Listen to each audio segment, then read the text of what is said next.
Cannabis Culture News Live. Johnny's getting upset about stuff in the background here. All his gear's all over the place. I was at. See, and then it gets heavy. What'd you lose now, John boy? As long as it's not your phone, we'll be okay. Stuff that I'm gonna give away. Oh, he's got a big bag of goodies to give away on the show today, and it's going to be a good one. Should be an interesting one. We have our homie Cy Williams from High Canada Magazine here in the house. We got him in the hot seat today. We're gonna have to get that man a microphone. There's one, I believe, right in front of you. Grab the mic. There, and then you can talk. Awesome sauce. How you doing, brother? I'm great. Busy as heck. I bet. Good to have you on the show. Thank you for having me. Part of the reason we're having you on the show today is this week in town, or this weekend in town, the Lift Expo is here. And Cy is putting on a party for the Lift Expo, the industry shaker, right here at Cannabis Culture Lounge, down at 307. So I believe it's invite only. It is. So if you don't have one in your email box, I'm sorry. You're not coming. Yeah, but Cy, tell us about tell us about what's happening tonight. First off, I guess. Then we're going to get into High Canada and everything else. Okay, so tonight we have our kickoff party for the Lift Expo. It's the official kickoff party. So it's an industry-only event. We're expecting a full house, a good 200 cannabis industry professionals, people who work in the industry, people who are here in town for the Lift Expo this weekend or for today's business conference. It's sponsored by the Asia Cannabis Corp, Starbuds, Canada Bliss Herbals, Silver Star Online has stepped up to provide some dabs for our lovely guests. Rastafaro Extractions and Eva's Delicacies are on site giving out edible samples, and we have, believe it or not, 26 companies have stepped forward to give us swag to give away tonight. So we have door prizes through the freaking roof. If you're coming to this party, you're leaving with something pretty cool, let me tell you. No kidding. Well, 26, yeah, that's a lot of stuff. So a lot of fun happening here. And Johnny's holding up more stuff he's giving away. He brought the big bag. Is this all at the party, or is this on the show, or when are you giving this stuff away? Well, actually, if you come to the Lift conference, booth 239, you come by and see me, I'm going to give you free stuff. There you go. Yeah, That's I'm going to be giving done. away. I got some Bubble Man toker pokers. I'm going to give away probably the first 100 people that kind of come over, and you're going to have to come up with something. Mark will be there, Bubble Man will be there, so you have to hook him up. I'm also giving away. I have a booth. Very nice. It's like a double booth. I got a booth, and then I got a pole. A pole? You have a pole? You're dancing, too. I got a big... I didn't know you were going to pull the dance on. You got your outfit picked out and everything? So, I have my outfit. I'll be dressed in my again? blue suit top with my top hat. Oh, nice. Come by the booth. You get free Bovida. You get free toker pokers. We're going to give away some medtainers. Going to give away free... Well, my thing is all about keeping it fresh and keeping it standardized. So, come by and get something that keeps your medicines fresh, or you can carry it with you. You've got the medtainer. These are like the Bovida packs. These are like Bovida packs. The difference is between the Bovida and the Med-X is one is all natural. It's made with salt and water. Yep. One's a gel. One comes individually wrapped, with the other ones, we got the bigger ones do. They come in 20 packs and stuff like that. Cool. You got two different products that work exactly the same. Yes. Well, and it's about standardized cannabis, and it's about freshness for patients, and that's what I supply. Hit Johnny's booth up at the Lift Expo. Get some crap. 232. Yeah, that's right. 239. So Cy. So, I can actually sweeten that deal a little bit. Can you? So, yeah, I can. We have a bunch of passes to give away to the Lift Expo, so Me too. people don't have to even pay to get in. Beautiful. Hey, anybody here in the audience, if you're at 307 West Hastings, come knock on the window right beside us here. I'm going to give you a free entry into the lift today. That's what's going to do. You're going to have to come to 307 West Hastings. You got about an hour and a half. Come to the second floor, behind the counter, knock on the window. Yeah, we shut the doors at 6, I believe. We will hand you one of these. We're actually going to make you come in here. We're going to give it to you live on TV. Come on down, 307 West Hastings. If you're in Vancouver, you know where the place is. You know where the place is. Second floor. And if you're not in the neighborhood and you want to win a few tickets to the Lift Expo, go to our Instagram, High Canada Magazine, and make sure you follow Medtainer Canada, Cannabis Culture Pod TV, and make a comment under your post, and I will make sure you get a set of 2 tickets to the Lift tomorrow. Beautiful. Sweet. So, Cy, why don't you tell us a bit about your amazing magazine, High Canada? And in fact, I have a picture of the new edition here with the lovely Jody Emery. on the cover. Our best issue to date. And I say this about every issue, but I have to be honest, this was my favorite interview to do. We had so much fun putting this issue together.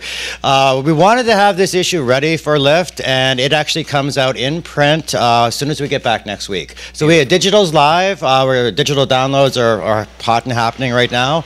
And we're going to be, we have some samples of past issues, and we have a digital copy that we're going to be big screening up at our booth at Lift, booth number 152. We have tons of giveaways, lots of High Canada t-shirts and swag that we're going to be giving away all weekend long as well. He's also going to be giving away Bovida and Medax two-way humidity. Absolutely. Because it's all about freshness, guys. All about education and freshness. And with High Canada, you guys are going to get some great education. Make sure you pick up that magazine.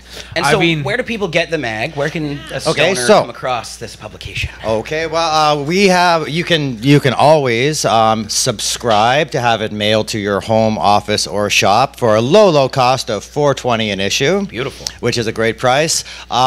We're a national magazine, so we distribute from Victoria to Halifax, and we have a list of online dispensaries that send out our magazine with each order as well.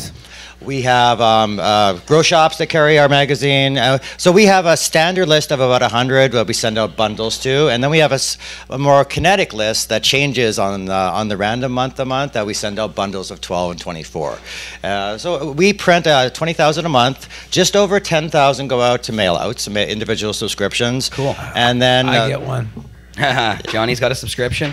We need to. I get one. We need a stack of them here in the lounge. Yeah, absolutely. We have a stock on its way. Actually, can I just say, and Johnny and Mattainer have been with us since the very, very beginning of High Canada. Even actually before we started High Canada, when we were just simply Rolling Stoned.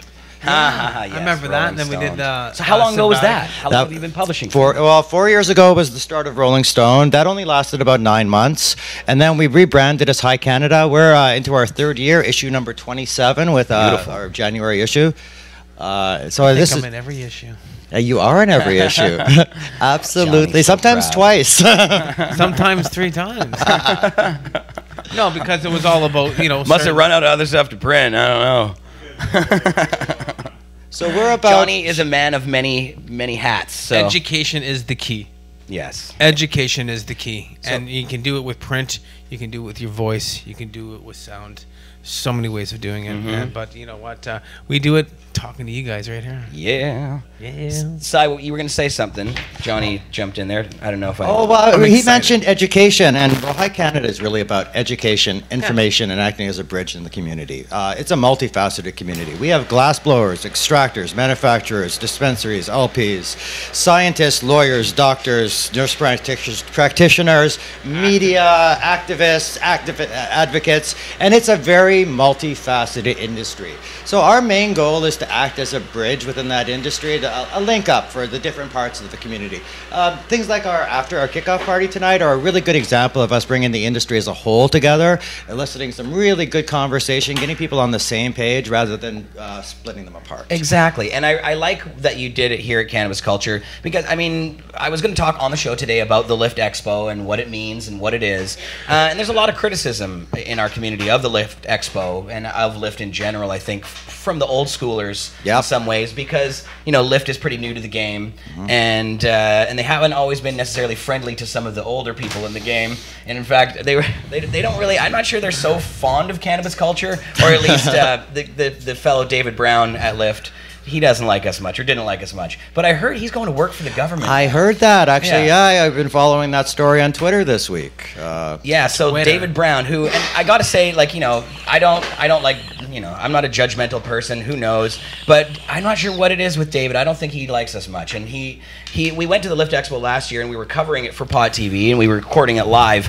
And we were asking some pretty, we were asking questions of the speakers that were up there, and him and Damien Kettlewell, a bunch of people got really upset with us for asking questions, and they were all very emotional about things, and we were just like, whoa, what happened, man? But yeah, I don't know. There's all these, over the years, I think that there's been a lot of attention, of course, in the last couple of years paid to the LP market, what's happening there, and I think a lot of people in the cannabis industry on our side think that there's a hijack going on.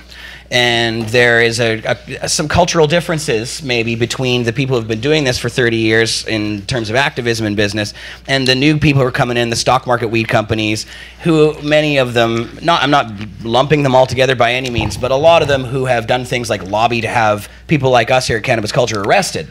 So, you know, there's a lot of mending to do, is what I'm trying to say. I agree with that and you know, I am totally open to everybody. I think everybody should be allowed to sell marijuana, no matter who you are. You know, with some exceptions, of course, minors or whatever. But I believe that it should be open up to everybody, and we shouldn't have monopolies dominating things. And so, what I'm hoping is that our friends who are working their way through the system, and everybody kind of is now, are going to not just get in and close the door behind on them. I'm hoping that, and whoever it is, people that are in the industry taking advantage of the licensing that's going on, they're going to be part of the recreational market. I hope that they try to help everybody become part of this market rather than trying to eliminate the competition. And I'm hoping that Lift will help do that. And I'm hoping parties like tonight will help do that. And Jody just walked in the door. Hi, Jody. And Jody's here. Hi, Jody. I know. She came in for 420. That's awesome. But Sai, just on that note, I mean, what are your thoughts on what I was saying there? I mean, what do you think about that sort of? I mean, is that why you're doing a party like this? That is exactly why we're doing a party like this, to bridge those gaps, to elicit some conversation about, you know, about regular people's fears about a monopoly, about being forced out of an industry that, you know, for the most part, all the original activists and advocates have forged the way for everybody else. Like things like.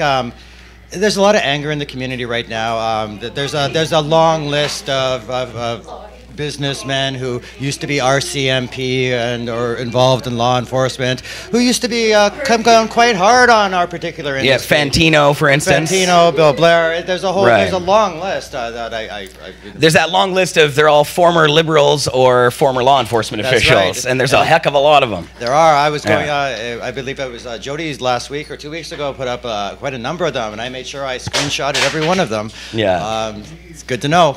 Yeah. Well, and that's just not to say that these people, you know, I'm not, again, I mean, if people change their mind about things and they're cool with things now, that's one thing. But if it's done in a way where the people who have been fighting for so long are being excluded, while only these people are allowed in, that's problematic. That is problematic. And I'm hoping, we talked about David Brown. 1 minute warning. And becoming, you know, in the licensing department Get or whatever your stuff ready. I'm hoping. Always. Johnny, how did you miss Johnny, Jody? How did you miss me, Jody? The hair? I know. It's 4:20. 10 years. It's only 2. We still have a minute or two, don't we? Hi. Jody, we're going to get you on the show. In fact, you can come and sit in the hot seat. You should sit beside I'm so sorry. Why are you sorry? You missed him? I don't know how that even happened. It's okay. Would you like to be on the show, Jody? I thought I did something. Do you want to come sit down? Well, come and sit down and Well, just so about 1 minute or just about 4:20. So Jody, we showed off the cover of High Canada, the next issue here with you on it. There it is. Quite a picture there. Very nice. That's really cool. So what did you guys talk about in this issue? Oh, I cried, I laughed, I did it all. You need a microphone. Yeah, honestly, it was an emotional big interview. You did. Happy 420. You need a microphone, Jody. Oh. There should be one there Right for you. here. There Hi. it is. Yeah. Happy what I was 420. saying was happy 420, and this joint I rolled Oh. of my cannabis. There you go. And well, we did a sit down and an interview on camera. 420. It was a video interview, but I also got to pretend to be a model and dress up like in 4 different outfits and play model for a bit. It was fun. white, red, green. Yeah, and you had yellow. all the matching yeah. bling too. Yeah, it was fun. It was lots of fun. You should see the photo shoot. The photos in this issue from that shoot. They just Oh, look right so on. amazing. When, where, how? Tell us about this magazine. Well, it's live right now online, available Excellent. for digital downloads. We've been doing this particular issue is killing it on digital downloads. fun. Everybody's so interested. I'll to hear. retweet that as soon as I'll go find The it. printed issue comes out as soon as we get back to Toronto. It goes out for distribution on Wednesday to our mail-out subscribers. And that'll then be here in Vancouver uh, too, of course. by Friday. Excellent. Yeah, mail's a little slow. Oh, of course. No, I don't blame you for that. No. Great, that's great. Very news. cool. Well, it looks like a great issue, and it's going to be a fun party tonight. We were just sort of talking about. I went into my little rant about the hijacking of the industry and so on and so forth, and not to say that Lift is attempting to do that by any means. I think Lift has tried to sort of bridge that gap for a while now. Well, they endorsed dispensaries that are Right. They regulated endorse by everybody. Vancouver, but getting unregulated illegal product, and like they kind of Right. like do this back and forth. And I just actually did an interview today with a magazine guy who was in town and wanted to learn stuff. So he came through, and he was at Lift today, and he came in here, and as soon as he was in the store, and then walking up our famous stairwell of history and nostalgia and the smell and everything, and he was like, "This is the absolute opposite." Like, that event I was just at was nothing but bankers self-congratulating each other over these big deals they're making, and there's no cannabis. And I'm like, I know, the cannabis is here, the culture is here, the life is here. We may not be your slick The hipster roots shop, are here. but we are the old school, 24 years, 25 coming up on, I There think. seems to be a big disconnect between the culture itself and these new businesses and what they understand about it. You know, I think that because of so much They new don't money get it. coming in, I They don't- wonder... they don't get it. They don't get it. They And just- I- Well, and to be fair, though... Not all of them, there's of course. No. There's two reasons for this. One is that, like anything, like, say, yoga or motorcycles or anybody who's enthusiastic about something, there's a whole subculture that nobody understands unless they're in on it. Like, I'm sure the bicycle people are just... They got a whole world of all their... But that's... wouldn't know it until I went and got involved in it. So that's one reason. But also cannabis. The cannabis culture has been in the shadows that the government forces us to be in. So like it's this double hit of people who aren't involved don't know, and then even those who want to know have a hard time finding the secret door into the secret event or the secret That's pot right. party or whatever. I mean, just finding the culture, it was very hard because of Prohibition.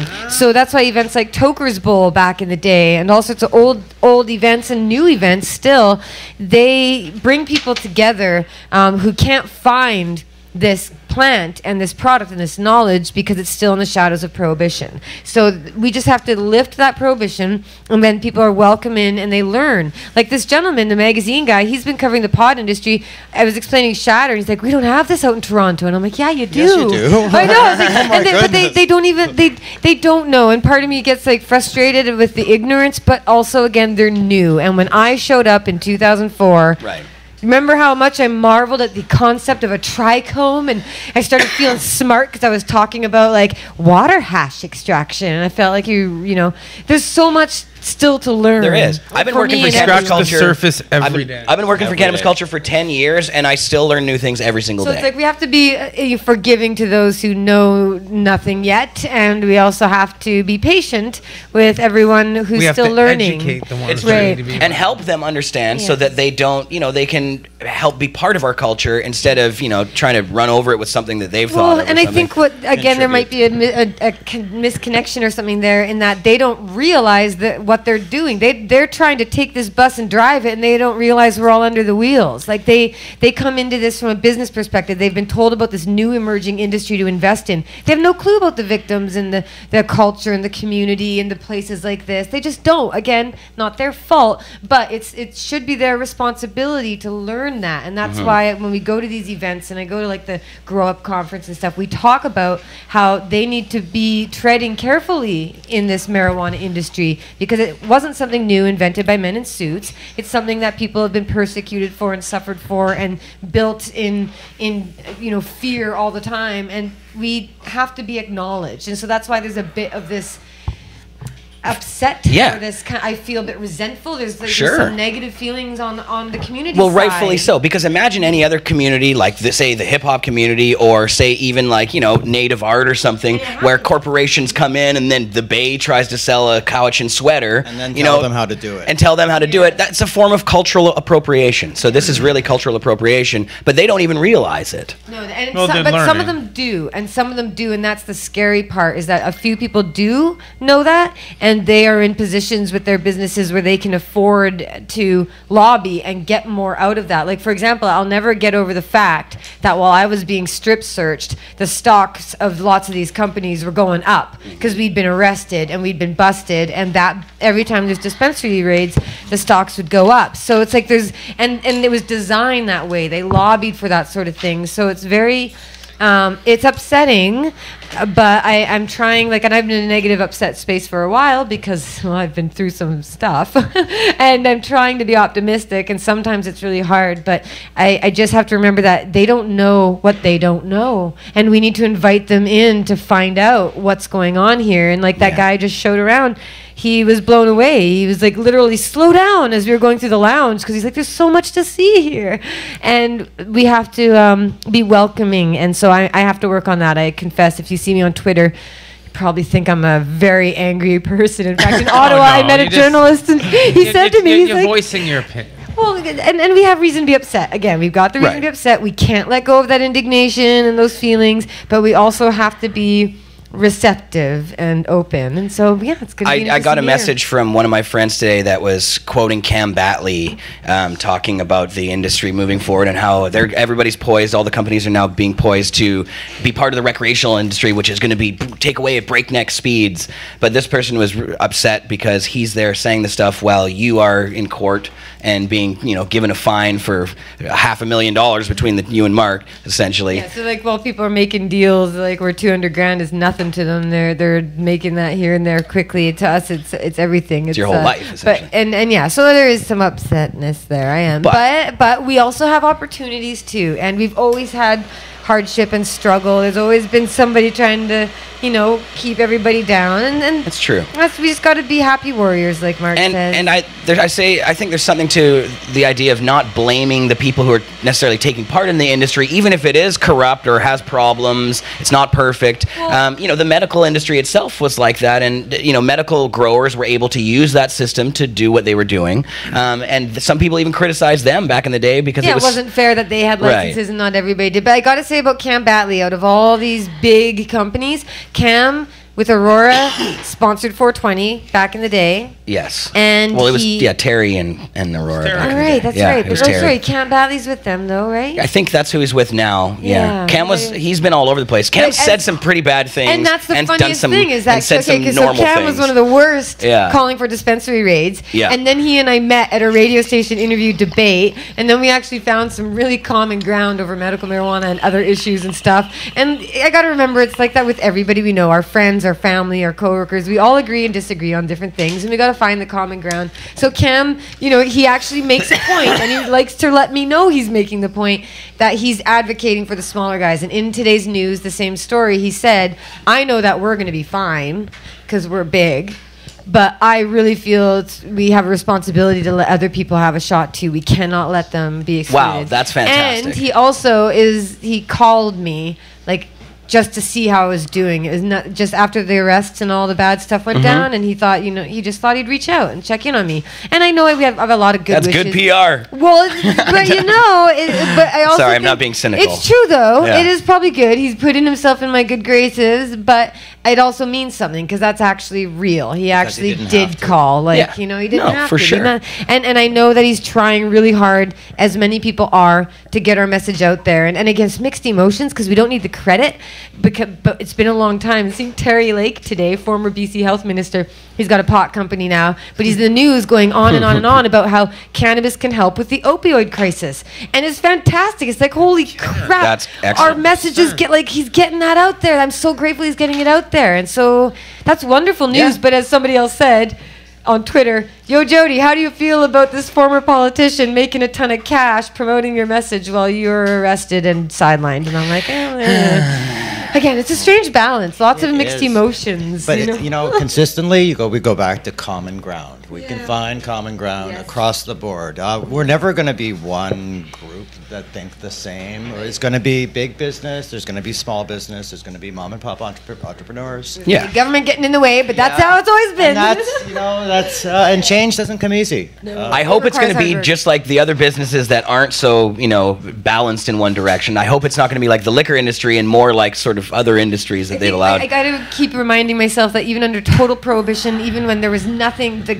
politicians and business didn't support us. It was back in the old days. Cannabis survived and thrived, and the culture is there. So no matter what laws they do, no matter what harm they continue to do, it's still better overall than worse. I feel like Dana Larson right now, like optimistic. I'm really upbeat. Good. Normally I'm the good. Debbie Downer. You know what we say, Jody? Like bad news, Betty. we Dana fight might stop more by for the show pot than we do for world peace, and we see that on 420 all around the world. On World Peace Day, we don't see what we see at 420. No. What we used to do, and the voice that we have, I don't know, expelled over the years, and what we've said at all the 420s from on the news and stuff like that is paying off. And I said it, and there was a year that we were both on there, and I said that the tree is falling, wait for it to hit. When it hits, it's going to bounce a few times.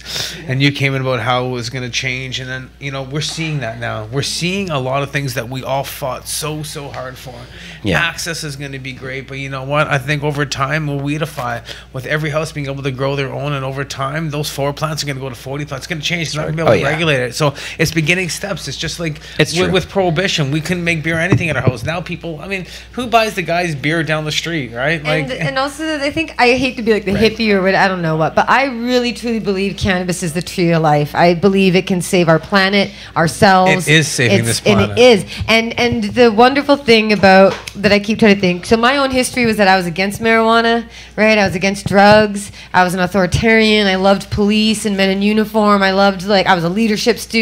I was all about bossing people around and telling them how to take care of themselves. And my best friend started smoking pot and reading Cannabis Culture magazine and watching pot TV, and I was giving them a hard time about it. And then I tried cannabis, and then, of course, well, here I am today. And over that period of time, it was an evolution. And I keep trying to think about how cannabis enabled me to change that way. Cannabis changes people, not in a bad way, but in a good way. It opens people's minds. It's the 60s. It's the love revolution. It's all that stuff is for real, and that's why government hates it. So I keep thinking one of the unintentional side effects of all this government and corporate greed, you know, getting the plant proliferating everywhere, will be that everybody will get a side effect of being a better human being. Absolutely. And then maybe cannabis, in her sneaky way, is like manipulating us to keep growing more and more so that we eventually are all much healthier, happier people, even if the government is trying to suppress it. It's too late. It's been done. It's overgrown. Yep. You know, so I feel really Weeds out of good the bag. about that, actually. And if I could just interject for a Please second, do. we talk to so many patients and people who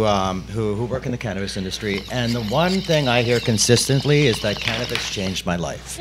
And I've heard that hundreds of times from every person we've interviewed. And it makes my heart glow.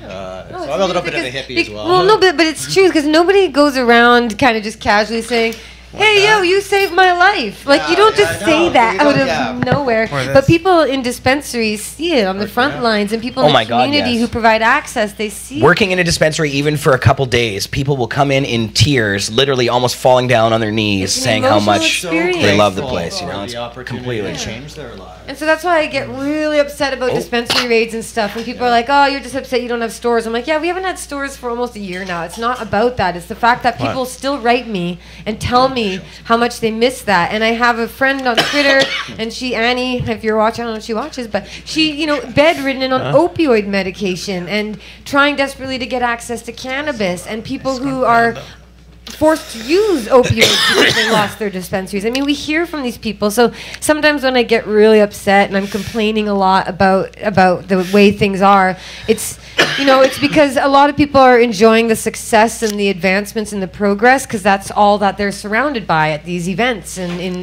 the industry. And we're seeing the trauma. I see you at all these events, and I always see a large group of people following you around, waiting for the opportunity to say, hey, Jody, thank you. And that's consistent at every event we've been at together. And I'm so grateful, because that keeps me going, because I know we're doing this for a real reason.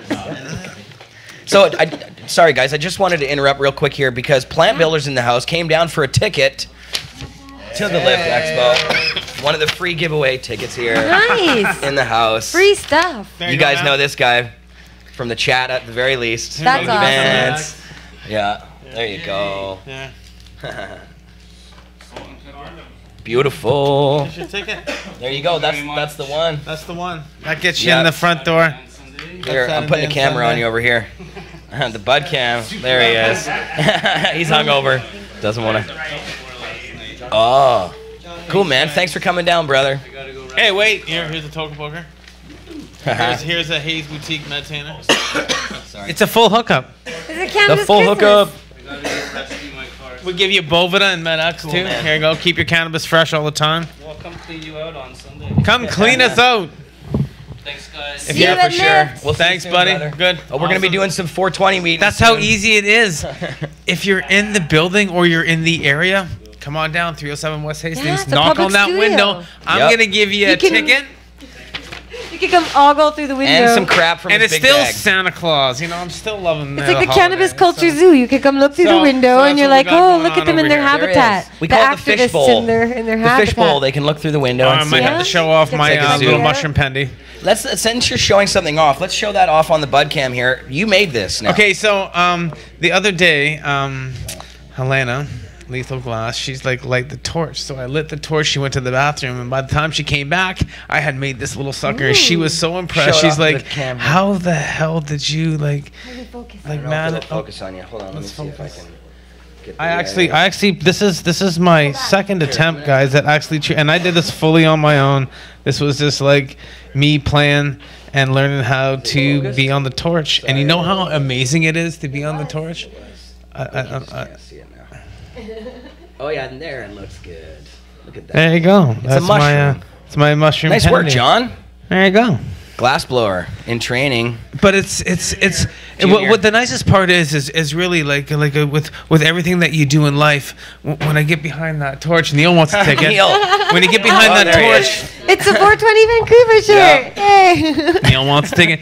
When you get behind the torch, your mind just goes completely out because all you're concentrating is on the glass. You become an and how artist. it's melting, and it's an artist, and it's like, thank you. You zone out. You're in You that zone zone. out. You're just oh meditating, man, it feels basically. so good. It's cool to just create like, artwork. It's just like I'm doing Tai Chi too, so I'm learning how to do certain things of being able to, meditate and release and you know what? This is kind of like well, I love you guys. Now out there you're blowing now glass. you're You getting guys into are crazy awesome. shit, Neil's guys. in the house. He wants a ticket. Neil's also in the house.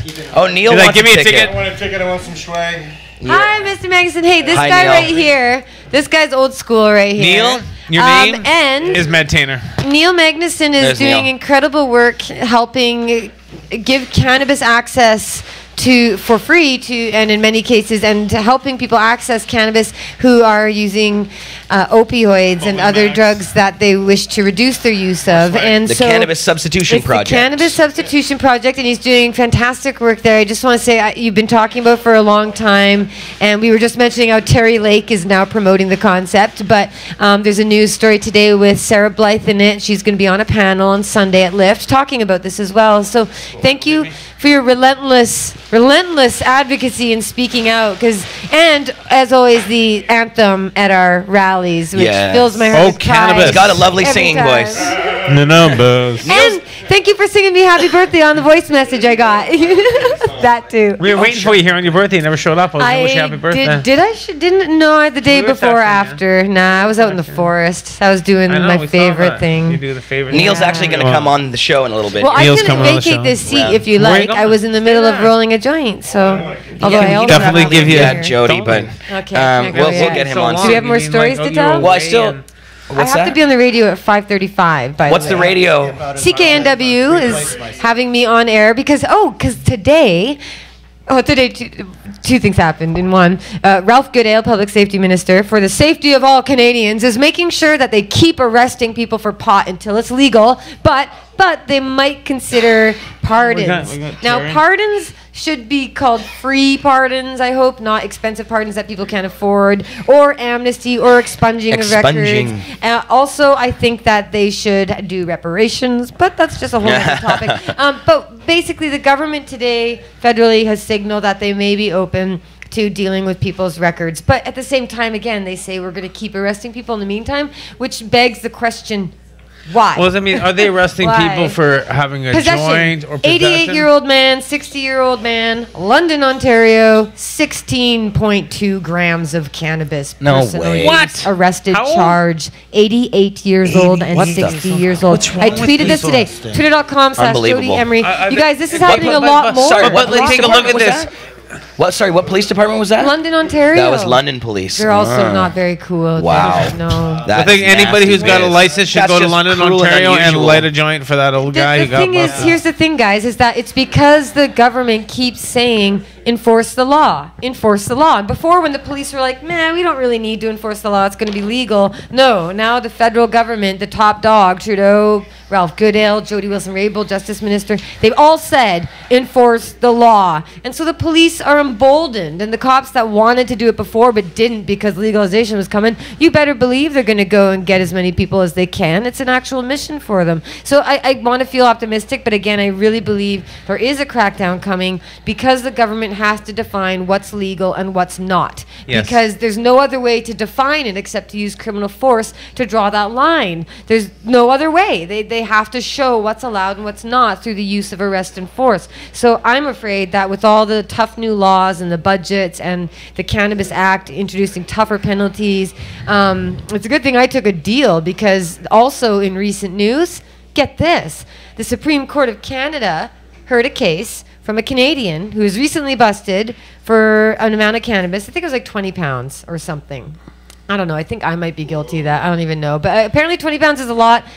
A lot of flowers, who cares? So this guy had 20 pounds or something, and he get arrested, and he went to court, and he said in court, I shouldn't go to jail because marijuana is going to be legal. And they sent him for 15 months. That's more than a year in jail. So he appealed it, and it went to the Supreme Court of Canada, our top court, and they just decided that they didn't want to revisit that or change that. They felt it was okay for someone to go to prison for 15 months for cannabis. And I'm sitting here right now in front of you, accused of much more than that. I am so lucky I'm not in prison right now. The judge even said I should be there in my case. So it's incredible and scary that the Supreme Court of this country just said that cannabis, a non-violent, victimless crime, in fact, a product that saves lives, can have you sent to jail for 15 months. So that's the state of Canada right now. It's going to be legal at some point, some way, to possess 30 grams of government-approved cannabis. But everything else... Is it only 30 grams? 30 grams. You're growing your own, so if you grow your own... If you grow your own, you can have a stash at home. You have a stash at home. Someone like myself who's medical, who's grandfathered in, can still carry. That's my good. There's license still a is. medical program, and I thank goodness for that. I'm walking around with a card now, and that's the only reason I didn't get arrested by Ottawa police that day in Ottawa when they wanted to harass us for smoking, because we had our cards. So I got the protection because I was on bail and I needed it. But I'm just saying, there's a lot of great things to be excited about. There's a lot of bad stuff to remember and fight against, and we do advocacy here at Cannabis Culture, and I do enough talking as it is. So I'm going to shut up now, and I'm going to get over there. No, that's good. Jody, we love to hear it always. I'm glad to be back. I haven't been here for almost a year. I know. Quite It's a very while, nice to have you back. So it's good to be chatting I was away. upstairs and I missed, you had your desk there, and I used to have a D-nail cord plugged in beside there when I used to always come, and then went up there was like no desk, there's no D-nail cord. Everything's different. Everything's different. I just did a tour and I said that. I'm like, there used to be a desk there I worked at for years. But I said this thing about, I said it in the back of the store. I worked there for years. Yeah, In we've the had desks basement. pretty much everywhere. Worked everywhere. Every part of the store I love has this been place. something. If you haven't come down yet, 307 West Hastings Street, Cannabis Culture Headquarters, finest cannabis activism place there is, I believe, in my biased opinion. Greatest place for education. The culture that Pretty comes damn in the door nice. and the people from around the world that you meet here is really, truly, it's uplifting, because you get to meet so many different cultures and people from around the world that support the same thing. And that's the culture that we talk about, that the big money guys don't see. They don't feel what cannabis does. You Just for the can't people. buy that. You can't buy that, right? no. So we have to No. find out how we can package and sell it. You know, it's funny how people say you can't buy what you do. I says, well, no, it's because I love what I do. I don't do this for any other reason but for the plant. I think they will learn. Once they become familiar with the plant and the culture and the people that are buying it from them, I hope they do. You know, I hope they don't treat it how alcohol has been treated for so many years, where it's been in the hands of these big companies, and craft beer is just now resurfacing after how many years of prohibition being okay? But like I or said, the spiritual side of the plant, even if it's swaggy weed from long ago, it's always done the trick for humans. So Yep. even if the government's bad pot is out there, I don't know. I have a feeling that it's going to be changing minds in ways that alcohol and no other product does. So Bad pot's still better than no pot. Exactly. Unless it's filled with Yeah, pesticides. that's like the new pot? No. Yeah, like some of these LP weeds have been found to contain. That's real cannabis right there. That reminds me of like year 2005. That's the Mataro. Stuff. Oh, yeah. That's the Mataro Blue. Let's show that off on the bud cam here. Yeah, here. Peace and pot, everybody. I'm out. Jody's or at least leaving. I'm over there. That's all. She's not going far, but this stuff is really nice stuff. Nice, Jody. This stuff is actually, in a crazy way, this will be packaged. It's using our joint machines and everything upstairs. You can buy this in pre-packaged joint form from our vending machines at Cannabis Culture. So that's, you know, a lot of dispensaries put shitty pot in their joints, or they put like, you know, shake or something in there. But at Cannabis Culture, we put the good shit in there. Bottom of the bag. They put whatever it can put in there, because actually in reality it's all got medicine in it. But yeah, I mean it's. But I want to smoke good weed though. You know, I still like smoking good weed. Yeah. It better be damn tasty. Exactly.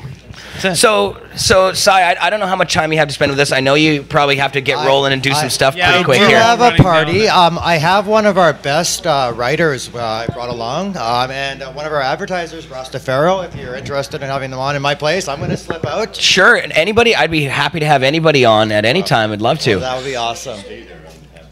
Yeah, we have to have chat up to see who wanted some tickets to one first time. In the green room, and sure. If I could just swap out. Yeah, sure. Thank you Absolutely. so much for having me on the show. Thanks for coming, man. Like, having your party here and like all the hookups. It is going to be an amazing night tonight. It's going to be a great party. So I look forward to seeing everybody, and make sure you pick up High Canada Magazine. Digital downloads available at highcanadamagazine.com and highcanada.net.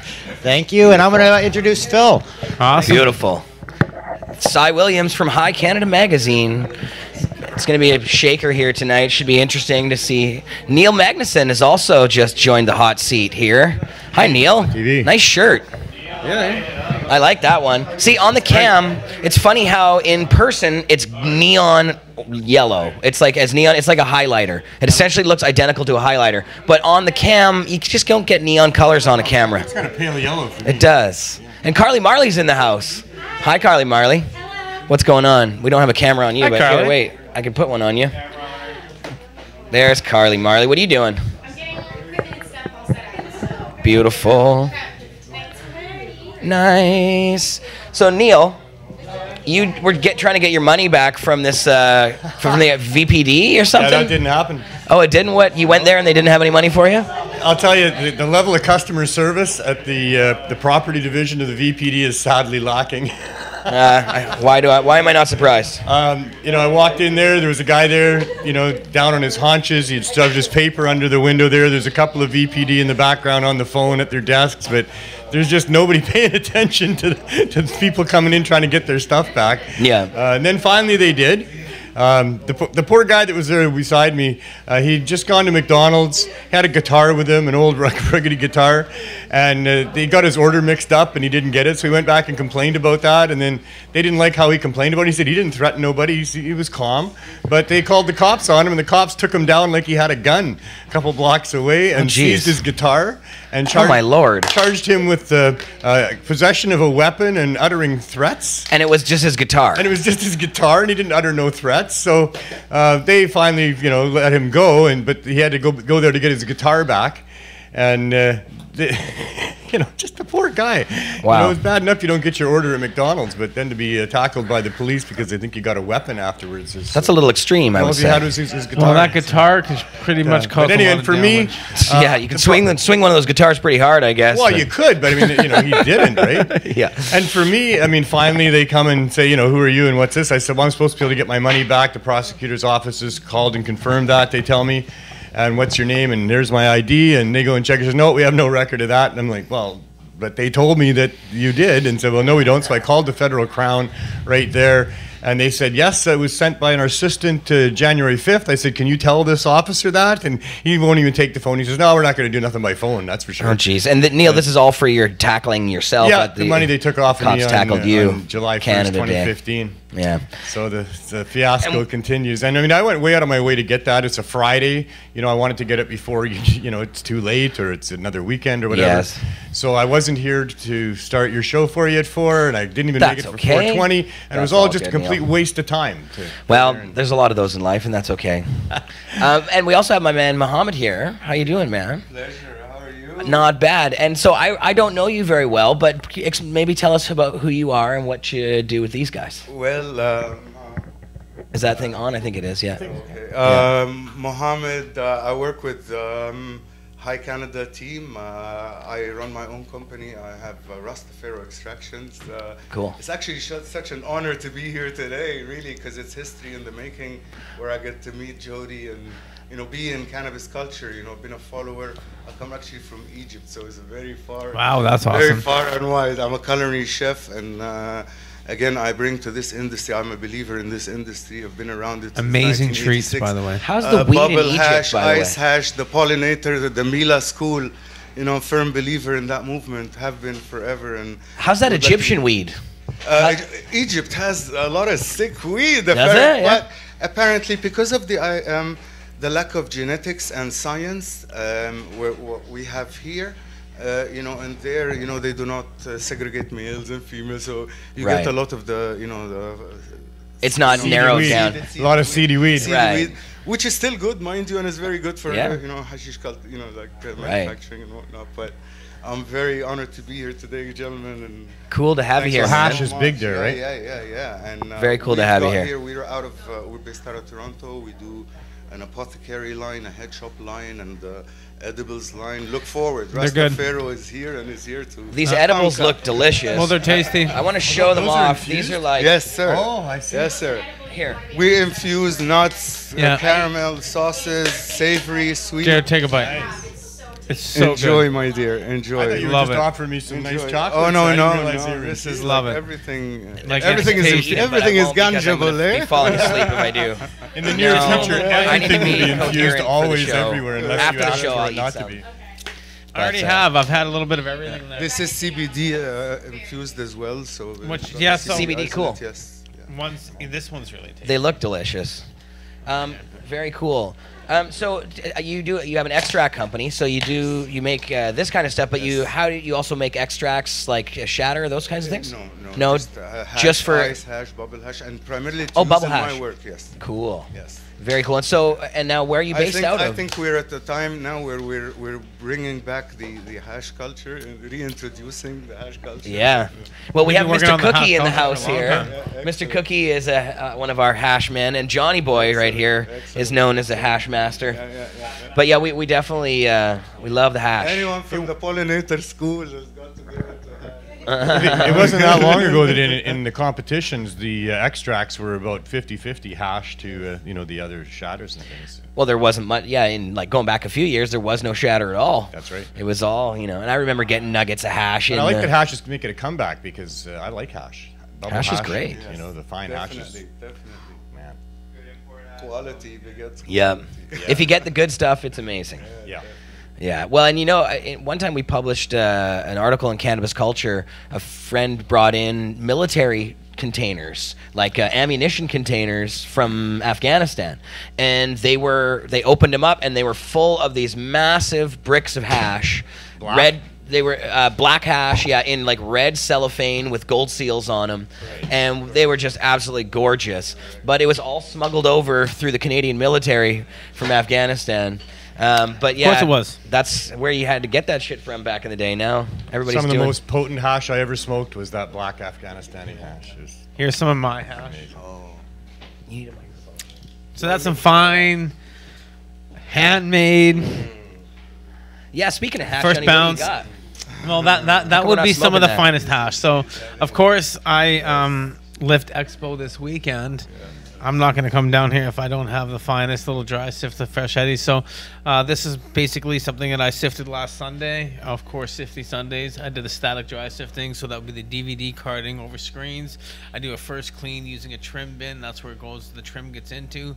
I get that given to me, and then from there I clean it over a 110 screen that goes onto a 200 micron mesh, and then from there I clean that over that with a card for about 20 minutes, half an hour, and then I do 2 different types of separations, and it just melts like water. And it's truly, I would never learn anything if it wasn't for Bo, man. He taught me the skills of the carding and learning and the patience that you truly need. But like the hash, I make bubble hash a lot. Make some fire. We're some of the best hash in the world. Yeah, you should be Happens smoking to some of be that right now, says Mr. Right Cookie. now, I know. Okay, could someone please get me a screen? Because I have everything. How how about Put this? some in the bong. You're gonna love this. Oh, Johnny. Uh-oh, what are you dropping over Nothing there, broke. Johnny? I don't know what Johnny's dropping. The Joys would always Where's say the- about a hippo pipe, Jesse. Doesn't break. Bong. There it is. We have a bong. Bong. Stuff's falling. Johnny, what do you need a screen for? And what'd you break over there? Is everything Nothing. okay? Nothing. It's like bro. this. Oh. This is my nice little hash pipe. So there you go. I need a screen. Little hash pipe. So this is a fluid motion. This piece here. This is a mothership attached to a hippo with a Freddie Fairing marble on the back. I'm a bit of a glass. Let's see that marble. Cool. With the matching Q-tip jar. Very nice. Don't forget about the little carb cap made by Lethal Glass. Always need one of those. Very important. Those. Very cool. Nice stuff, Johnny. And then the Q-tips that we get from CCHQ down below. See, these are made with wooden Q-tips. They're the good ones. That's right, so you don't get all weird melted plastic inside your bowl. Yeah, you know, we've your all banger. done that a little bit. So, once Yeah, it gets again- you extra high a little bit, you know? Depends what kind of plastic it is, you know I what? guess. I love the hash. It's something that we all really take a look at because it's the more, it's the natural, it's the freshest, it's the cleanest. No petrochemicals. Like Mark always say, why spray tan? Why are you using butane? Why are you spraying it? Why are you washing with alcohol or anything like that? Dry sift Solventless. is by far the best, in my opinion. Then you get into your bubble hashes and stuff like that. We get into some other things, but in my opinion, the dry sift first bounce. And I did a little thing when I first harvest my cannabis, I hang dry. And you know when you get that tree and it's that first apple's the juiciest? The same thing when you do first bounce. When you first cut that down, it hits the screen. That first bounce hits the screen. I harvest that before I do anything else. And that is truly the nicest and the nicest melt. It's Beautiful. Look, Carly's look. getting screens. Get Is there screens. two? Can you get another one? We need one for the bong as well. Wait, there's two people. Sorry. Thanks, Carly.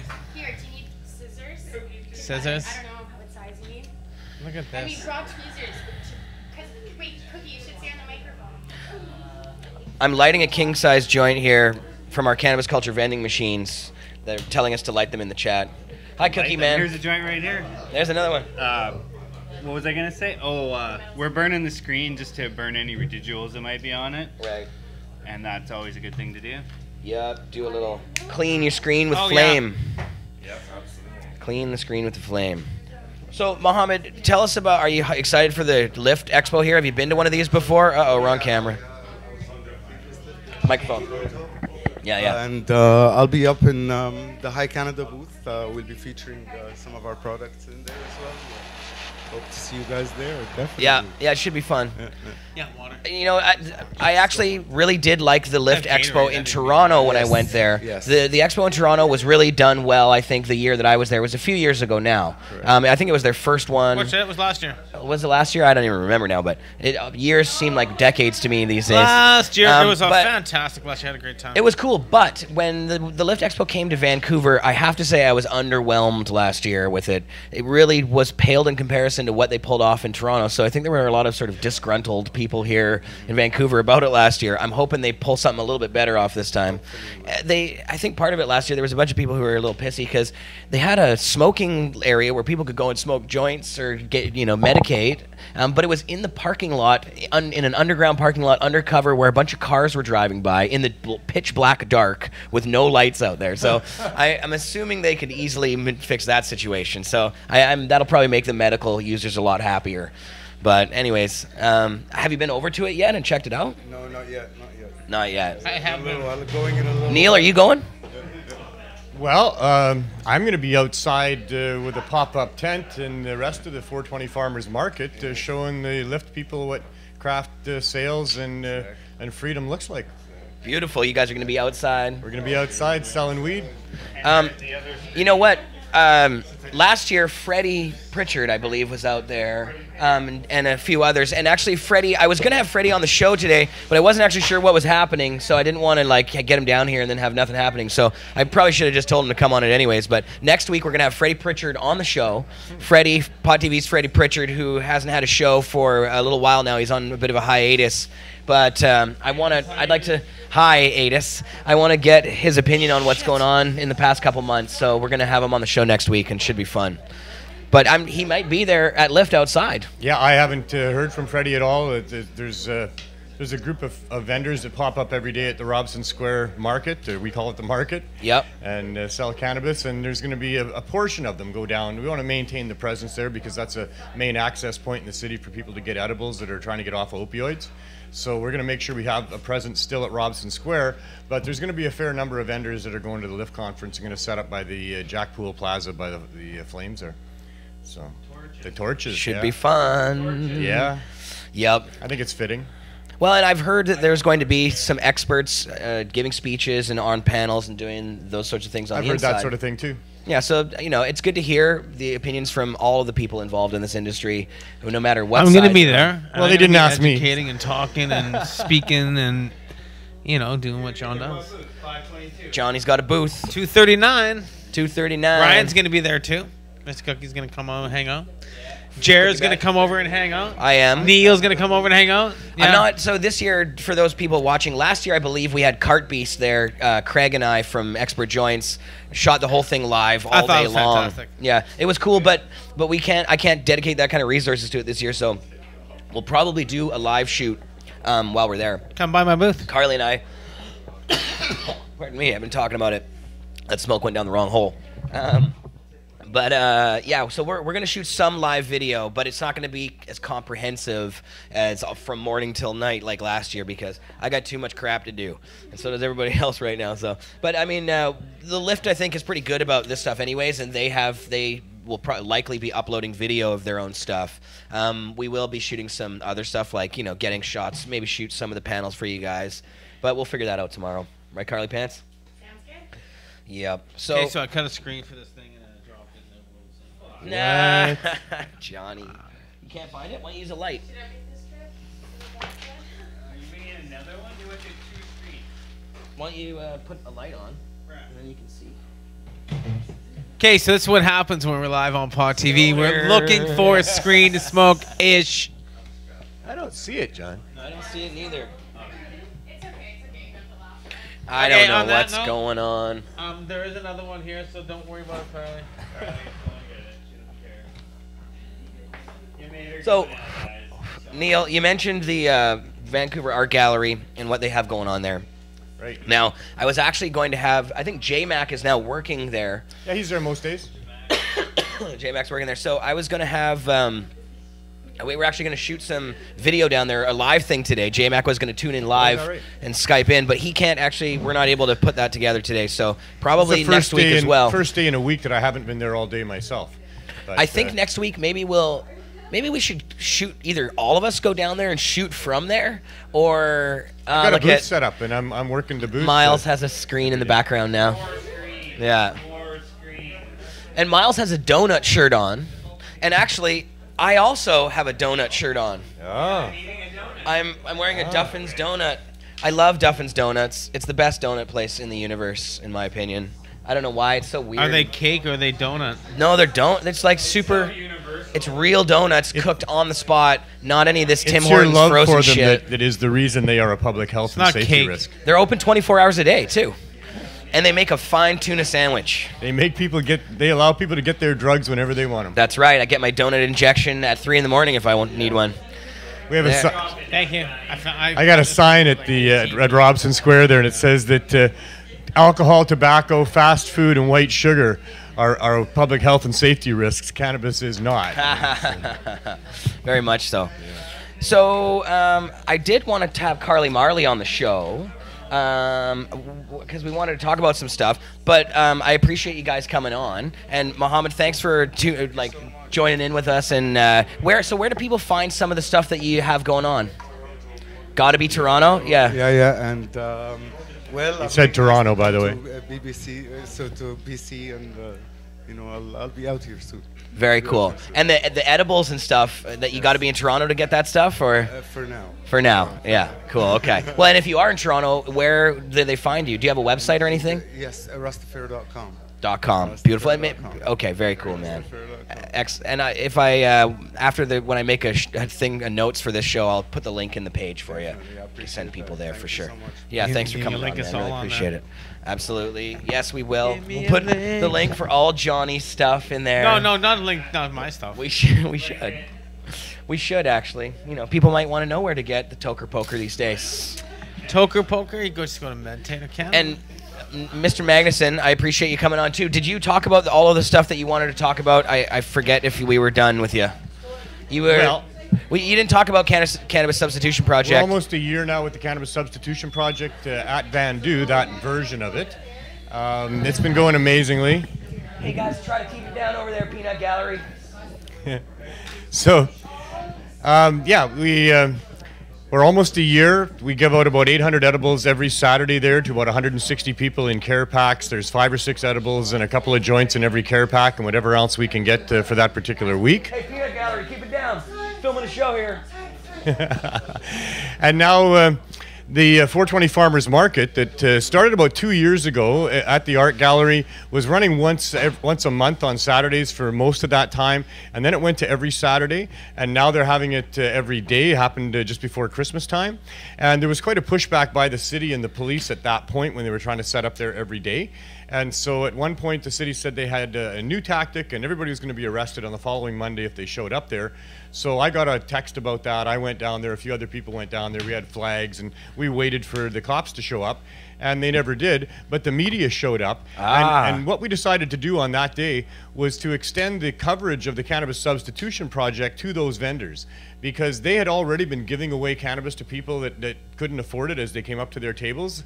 And so we decided this is a great access point for people in the city to be able to get edibles that are on the hard drugs, on the street drugs, and are at risk of dying because they're not allowed in dispensaries. So that happened, and then there was still one more episode of harassment by the VPD, and that got me to write a letter to the Deputy Chief, Stephen Ray, who had given me his personal email when I presented the project to them over a year ago now. And I told him, this is what's going on. They're harassing these vendors, and they're there to make sure that there's cannabis edibles available. And as long as the city doesn't allow that, then we're going to be there, and we're saving lives there. And it's against the law in Canada to prevent someone from saving a life. So please protect us and don't harass us. And there's been more feedback from them since. There's been a letter from the chief to the media saying they're going to leave us alone there, and we've had no more harassment at all in the last couple of weeks now. So that's awesome, and we're going to meet with the city at some point. They want to meet with us. They would rather we didn't do that. They're afraid that there's going to be unlicensed vendors all over the city of all sorts of different things if we're allowed to do what we're doing. So we're able to use the leverage that we have, because we've established this, and we've established that we won't be arrested out of there. We won't go away no matter what they do. That they need to rethink their regulations on dispensaries. They need to allow edibles to be available there. They need to take away that 300-meter restriction that does not apply to alcohol dispensaries, and allow for consumption on site and so many other things that are outrageous in their regulations. So I'm very excited about the whole thing. We're going to use this as leverage to hopefully get some movement by the city on the regulations that don't make sense. And if nothing else, we're certainly able to talk about it, because unlike the project at Vandu, where for almost a year we've been there and we've only had, I think, the Georgia Straight there once, but other than that, no attention from the media. The media is paying a lot of attention to what we're doing at Robson Square. They're there almost daily, and so we're able to get that message out. And the real message that we want to get out through the media is, along with, change these regulations, is that cannabis extracts, concentrates, edibles work for a large percentage of people that are otherwise relying on opioids and other street drugs to try to deal with whatever they're trying to deal with. So that's a message that a lot of people don't understand. They don't think that cannabis has that same kind of power, but it does in the form of edibles and concentrates, and we want that message out there. And it's safe. Exactly, it's safe. That's the key. And fun. Yeah, and fun. Well, edibles for me put me to sleep, so not so much fun. I would be done. We got that's why I won't even eat any of these delicious things here right now, which I would love to. I know it used to be fun with Pod TV when Cloaky used to come on. Used to just get smashed. Oh, I can't even drooling at the end. I know. The science has evolved, and we've got edibles that are sativa. Me and Celeste have that covered now. Yeah, I know. See, that's the last time Celeste and Carly gave me something, and I was like, I couldn't talk on the show. I was done. You eat And then too I fell much. asleep on the couch within 30 No, seconds of the he show. only ate Tiny one bit. bite. He I just ate- take a tiny I bit. think it was literally one watermelon candy we convinced you to eat. And I don't it remember what it that- was, but yeah, it was. no, not I think I anything ate something. significant. No, it was wasn't something anything delicious, and I big. It was wanted something more. Really delicious. Yeah, no. But That's yeah. okay. Sometimes it's just too damn good. There's a lot of naps that happen at the Cannabis Culture Lounge, and sometimes they happen after edibles. But It's that's okay. how I know that it's different for everybody, It right? Like is. edibles It is. really can affect people differently. Yeah. And you know, I've had people like grandma was my Oma grandma? actually. My Oma So Oma. cool. I thought you just meant my grandma as a term. Oma That's so attempted to try some, and it was very powerful on her. And actually, my stepmom's stepmom was also. She had some cannabis edibles, and she thought she was going to die. She was like nearly calling the ambulance. So everybody responds differently, but cool. Yeah. You got to start slow. Carly you got can to eat figure 100 out of your them. thing. But there's also Carly can eat sativa edibles. non-stop We have- edibles and not even blink. Like I can eat a lot of edibles, Yeah. but it's not like some people are like, oh, that's fun, and it's like, not really. Actually, I'd like to be able to buy like a candy for $10 and get really high, but there's not I a eat lot of lots of brands edibles. that do that. Quite happy with them. I think it's important to like with anything that you're with cannabis related, keep note, whether it's mental note or actually writing notes, keep notes of how things affect you. Because I've figured out over the years that things that have a lot of sugar in them actually tend to affect me a lot more. So like the Moda candies, the drink syrups that are really sugary, those work better for me. Or things like CBD water. CBD water affects me more than any other CBD product I've tried, even smoking really strong CBD strains.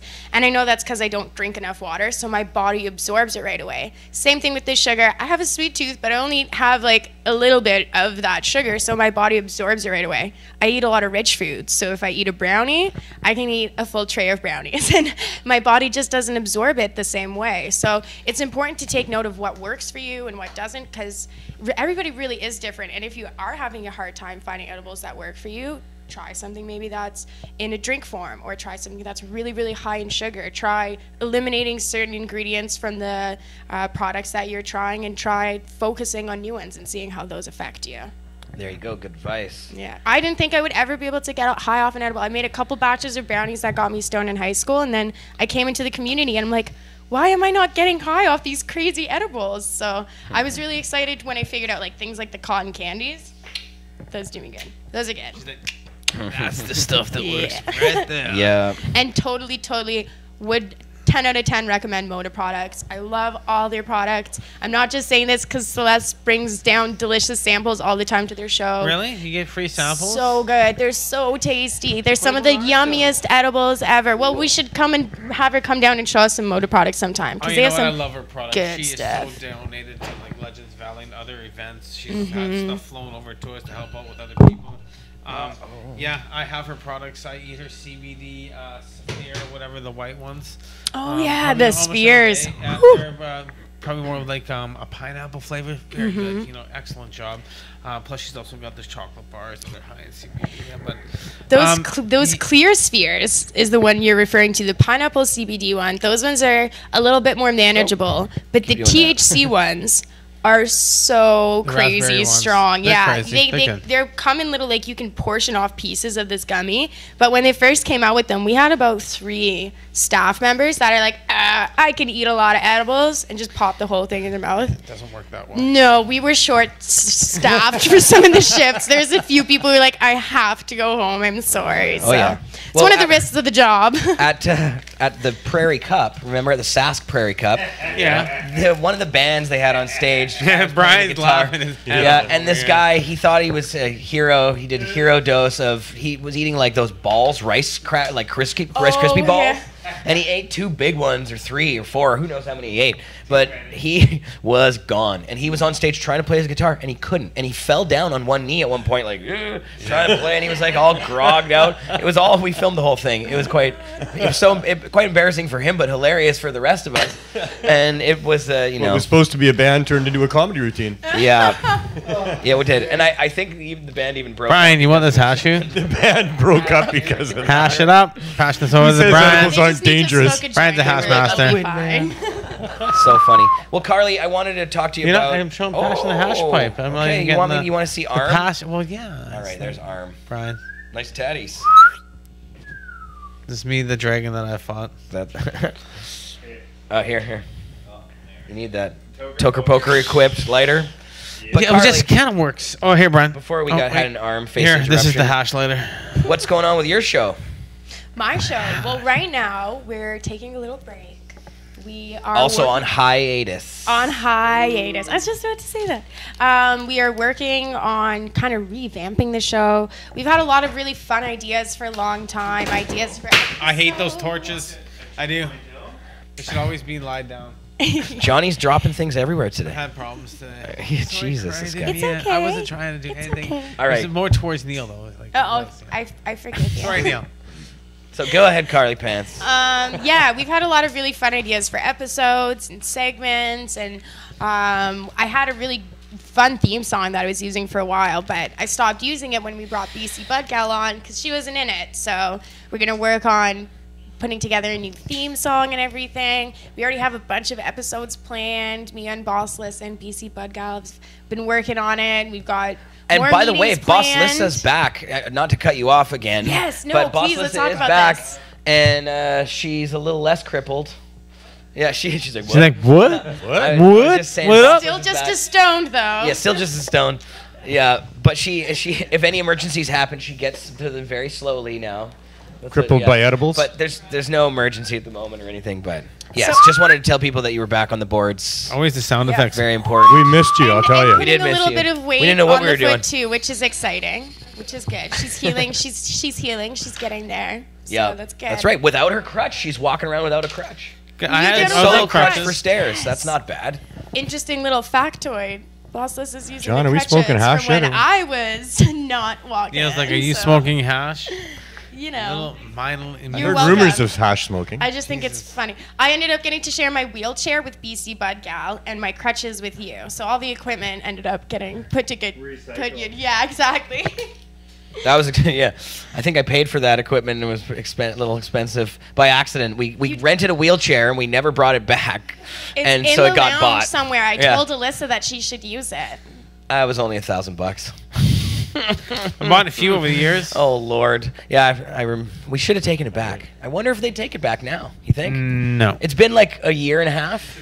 Did you pay for it? Did you pay for it? I think we own it. Did you pay for it? Well, No. yeah. Then Oh yeah, take no, the they fuck. took it out of the. Yeah, they had it on my credit card. Well, but they had it under my name, so let's hope it's not on my credit. Oh, maybe score. it. We'll see. Someone got nailed for it. Maybe that was just the down payment for. Since you don't eat edibles, I'm taking these. Yeah, you go ahead and eat that, man. Yeah, eat them all. They look so good, but I seriously, I'm not eating them trying to be rude. I'll get messed up. Okay, so wait, sorry. When's the show coming back, Carly? We're gonna be coming back in February. No, the first Monday of February. Cookies, putting I the do have all the screws- dates because we've been planning out shows, but I don't have. You don't have a calendar in Yeah, front I of don't you. have the calendar. You're back in It's the February. 5th. I think the 5th is their first episode. The 5th? Yeah, so we're gonna be back on Monday in February. We've got lots of really exciting stuff planned. I can't wait. We've got all the things that we've been kind of talking about, but we're gonna be working more on focusing into them and rotating through them so we get more coverage of all the issues. We're going to be talking a lot more about glass art, music industry. We're going to talk a lot about activism, what's going on with legalization. And we're going to be talking a lot about, civil rights, indigenous rights. We're going to be doing more dab ventures. We're going to be getting out on the streets more and talking to You're going to come out random to people. the We're glass so shop excited. and see live glass blowing out at Lethal Glass shop. Which That sounds Helena was just talking about amazing. what Jared's saying. You guys got to come out and then do a glass show. I would absolutely love to do that. One of the segments Been I planning did, to go I there did for the a long segment time, once, John. and I've been wanting planning to. it Well, forever, we've been working on setting things up, and it's been a long, brutal year. But it takes a long time to join businesses together and stuff. But we definitely have a nice little glass gallery going on up there and That's stuff. very and cool. We're almost time due for have a little everybody a little bit of hash. And there'll definitely be some Cheese with his wine. Yeah, well, one of the segments that we did one segment of it before, and I had so much fun doing it. It was just kind of, I was curious what it would be like to melt glass, because I'm so interested in glass art, and I wanted to get a further appreciation for it and see what it was like. And I had so much fun doing it. Shouts to Nico BH Glass for letting me screw out on his torch a little bit. It was so much fun. I made a little dab tool. I've shown it off on Pod TV before. You can find the video on pod.tv. But one of the segments that I definitely want to work on is going and hanging out with different glass artists. And every time I hang out with a glass artist, melt a little bit and see how it goes. Let people know what's up. Let them know what little techniques and tricks I learn. We're gonna work on trying to find a grow space. So me and Celeste are both new to growing, so it's gonna be very exciting because we're going to be learning with a lot of the viewers. So a lot of the viewers Very cool. will be starting from scratch with us, or they can laugh at us, That's a or great they can idea. tell us what we should be doing differently in the comments. So it'll be really fun, very interactive on the streets. We're gonna be like You can get tips from smoking Johnny. joints with people I around got a few the city and videos stuff. on the internet. You know, some of them are in the Johnny's got a millions couple of views. videos. Yeah. We'll definitely be watching them. And soon we'll all have When our you do- shelf when of some Carly your Glass. growing videos have Yes. millions of views. Must be One something, day. right? One day. Hell yeah. Yes, Education we're very is the key. excited. And I think that's fantastic. I love that.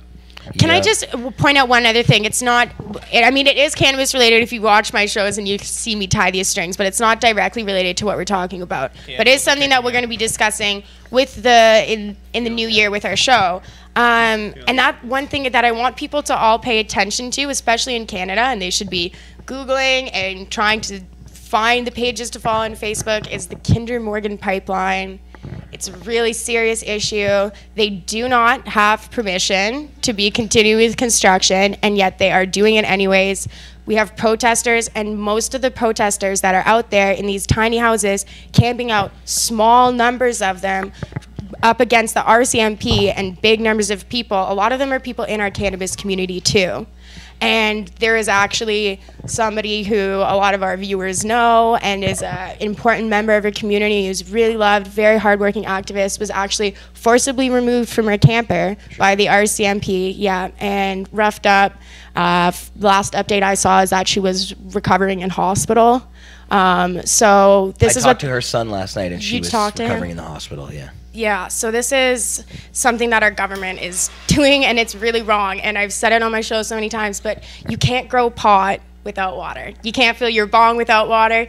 You can't grow any plants, and therefore you cannot live without water. So we need to make sure that this is addressed too. And we have a really powerful activist group, and a lot of the activists are already, working together, and we're already part of a mutual community. So if you're not paying attention to what's going on with the Kinder Morgan pipeline yet, please look into it, learn what's going on, because we need to speak out against it, and we need to be protesting in much larger numbers, because it's not safe for the people who are protesting and only a dozen or so people. We need big numbers. We do, we're very cannabis centric on this show usually and on Pod TV, but there's a big world of crazy stuff going on out there, and we're activists here, so this is the kind of stuff that we do. It's not just about weed. And this is one of the, we are planning a show that's going to be talking about this on our show. And we had a meeting, we were discussing some of the things we were going to talk about, and then this happened right after we had that meeting. So it's just like, I need to tell people that this is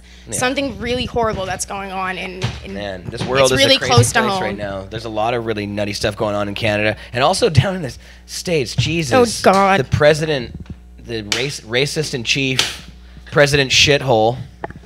I can't believe what's going on down there. It just gets crazier every day, but yes.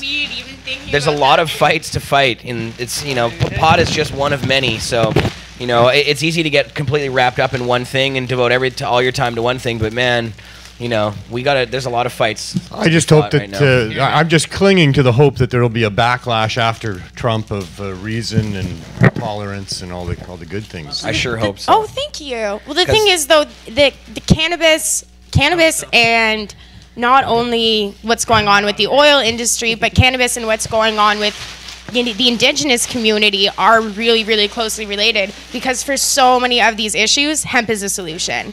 If we use hemp oil, we don't need to have these horrible, destructive pipelines going through. Beyond that, we already have alternative methods. So we don't even need to be using oil anymore. So there's no need to be damaging our water systems that are already damaged. Hemp is a solution for that. Hemp can also clean up after the oil damage that's already been done. There's technologies that exist for that. Hemp can help with the housing crisis. Hemp can help with the, we can help with the opioid addiction. We can help with so many issues. So they are totally related. And it just brings back to what Jody was saying earlier. It's totally true. Hemp can't save the world. Cannabis can save the world. It is the tree of life. It's a really, really magical plant. So pretty much any of these social issues, a lot of the time, hemp can be a solution, because most of these social issues come from somebody needing or wanting something, and hemp, it biologically made itself the most desirable plant. People want to grow it because it has so many purposes. So we should be utilizing it for all of those purposes.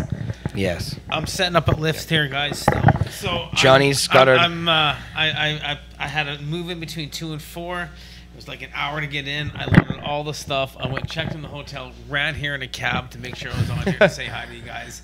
I got to fly back. I got to set up. I got a dinner meeting. I'm coming back here for a party, stuff like that. We're going to see you at booth 239 this weekend. Come by the event.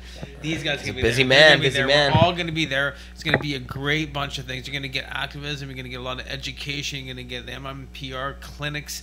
There's LPs. There's maintainers, token pokers. Most of the LPs are giving them away now. So that means I said I was going to make cannabis a household name with a bottle, and I was going to take it around the world. And you know what? A lot of the LPs buy maintainers to give to patients because they work. So you know what? We're slowly educating. They're in Australia. They're in Germany. They're going around the world, and we're taking it around the world. It's awesome, man. Cannabis is going to change the world, and it is as we see it right now. Yes, sir. I'm very proud to be part of this activism part right now and what we've come to right now. It's like the last 5 years has been really amazing ride for a lot of us, and like seeing what's going to happen here in the last stretches, how things are going to change and how we're going to adapt to the new laws. And hey, we can walk around freely and smoke weed now. In the days I used to have to hide in an alley to smoke a joint and wash my hands. It's getting better all the time. In Vancouver. So you know what? It is getting better all the time. Puff and pass. I love you all, and we'll see you this weekend. And if not, we'll see you here next week. Beautiful. Thanks, Johnny boy. Peace, guys. And Mr. Cookie is going to step in to Johnny. Brian's coming down. He's going to be at the booth this weekend. I have another one of those. Can I have one of those? So, did you get one? I did. Yeah, which way are you going, Johnny? Of course. But you know, I did want to say Neil's getting another one. Neil's getting a ticket. To give away. I don't actually have a ticket either. Oh, you can't get in? I'm sure they'll let me in if I just knock on the door really loud. I thought you said you were getting us tickets, Jer. I didn't. Well, you guys have tickets? No, we don't have tickets. Here. I don't have a media pass or anything. Thanks, Johnny. Thanks, John. That will get you in Looks the door, like we're guys. getting in tonight. We might be able to get media passes. Oh, wait, okay, so well, if I they gotta do, give it can I to give it to Laurent. somebody else? Laurent needs them downstairs. Okay. If you don't, let me know. I can get you in. Okay. Okay. Here, Whatever. It's only $20. Huh? I don't mind supporting them. Okay, there you go. I mean, We'll figure it out. it's We'll good to figure it pay out. for Email you a things ticket. also. I gave away 42 tickets for the event. They asked how many tickets I want to give away. I said, give me 42. Who said this? I love They that. wanted me to go, what do you want? I said, give me 42 tickets to give away. That's what you saw on my Facebook Good. page, my Instagram. I've been giving away tickets for the last couple of days. That's awesome. To everybody that That's really wanted nice, to go. Johnny. So, Good work. hey, you know what? Well, it's good for But them it's and it promotes it. education's They want key. people there, right? So. Well, you know what? I want to educate people. Yeah. Okay, I'm getting out of here. And if every one of them brings 10 of their friends, we got 420. There you go. Woohoo! So, and I really do think things are progressively getting better. And I don't know if you guys haven't tuned in lately. We've been talking about it on the show. The paper that the government, this proposal that they've released for their legislation, 75 pages. It's pretty decent stuff. And it talks about micro growers and licensing for all kinds of different things in the industry. And it seems like there's a lot of optimistic stuff in there. I interviewed Kirk about it on my show a couple weeks ago. That's available. Actually, I had that transcribed, so we're going to post that as an article so people will have a little bit of a chance to read it as well as listen to the interview. But yeah, it looks good for BC anyway. Everywhere else, I don't know, 50-50. Saskatoon might look okay. I haven't read any of them actually, but... Right. The federal laws are getting better, but the provincial laws themselves have serious problems. Yes. And even here in BC, if they're going to just hand it over to the liquor people, that's problematic. I saw an article coming out. The guys, I think it was the BC Workers Union or something. The BCGEU? That's it. Yep. I didn't get a chance to read the full I'm a article former yet. member. Oh, are you? I am a former member. Well, they put out an article that was all, this is why the BC liquor stores are the best place to sell cannabis. Of course, because that's that's where they are. Yeah, but the comments were golden. I love all the people in commenting and letting them know, no, go fuck yourselves. Even people who aren't in BC, people who aren't into cannabis, they're like, this makes no sense. It's a plant you have to smell. I bet Jacob wrote it. I wouldn't doubt it. I saw Ted Smith call. It was funny. I was scrolling through and I was like, I wonder how many activists I don't know if he still works for them. I'm sorry. That's total speculation. I don't know if he still works there. Jacob Hunter, former activist and cannabis culture person, worked for the BCGU, instrumental in some of this stuff. I just love to, He used to do a show on the Pot TV network. He did. Jacob had a show on Pot TV. Cannabis Morning or something. Yeah. Yes, that's right. It was really early, too. Like hella early. Yeah. That's right. Filmed upstairs, I believe. Filmed upstairs. Jacob had an office in here in this building too. He did a lot of work for the Free Mark campaign, and I'm still on you. I didn't realize I was still on camera. I know, I didn't either. To silently gesture for the bong. I'm too high to press these buttons, man. What is that was my bong gesture. Everybody got to see. Yeah, pass that over. We should put some of this Mataro Blue in that bong. Oh, I jam her in. Really love this stuff. I love it too. Can I hug it? Tasty. And see it? I want to smell it all. Yeah, it looks good. Some nice weed. Smell it. Cannabis seeds, yeah. Cannabis seeds. What? Like from Amsterdam? Or wait, Spain, I believe. Spain. Oh, they're from Spain. Why did I confuse that? I think they're Spain. They are. They speak Spanish. Yeah, they're then for sure. Yeah. This is like super good. And it was really great people, by the way. They always were super kind to us. When we super were in. good. Yeah. Very nice with their genetics. We sold their seeds at the seed bank for years. Yeah. Still do, maybe. I don't know. The orange package. Orange and black. Yeah, they're cool. They always have cool booths at all the event. But that Mataro, it smells a lot like what I know as Stella Blue as well. Yeah. They have the blueberry has this distinct thing, but when you mix it with, I don't know if it's like, I'm not sure what's in a Stella or Mataro. But you said earlier you looked it up. Oh yeah, I looked it up. What was the blueberry with the Mazar Sharif, and then crossed into their ancient indica or something, and then into Black Domina. Oh damn! No wonder it's so delicious. Is it Mataro or Matero? Tomato. Potato. Okay, that's fair enough. These both smell amazing. Have you shown off how chunky these buds are in the can? Yeah, we did. Oh my god. Well, we didn't really show it off, but they smell so good. Yeah, the original ancient Afghan into their own. And the other one is lemon something. No, I think that's the one I'm gonna smoke. It's that terpene lemon profile's just calling to me. I don't know what it is. Lemon hash like plant. The buds are so big. They got a little. I don't know. As long as it's not. That's joint weed, you know. That's not even going on the shelf. That's joint weed. Like our joint weed is so fire. We get bomb-ass joint weed. So if you get Cannabis Culture, the little packs from the vending machines or from any of our stores, we put the top quality shit in there. Like I like it. I'm trying to find top quality weed at really decent prices to make it affordable enough to do it, and we're having success. In the numbers. Because it's not cheap to get the joints produced. It takes a lot of labor, and takes and a lot to buy of the machine, and you order the tubes and the boxes and the plastic bags. Anyways. Have McMahon in the office. McMahon in the office. That costs a lot. Yeah, but he does a great job. And not just money. Keeps her ordering. Yeah, he does. McMahon is fantastic. Opus is our PR tech, our pre-roll tech. PR tech.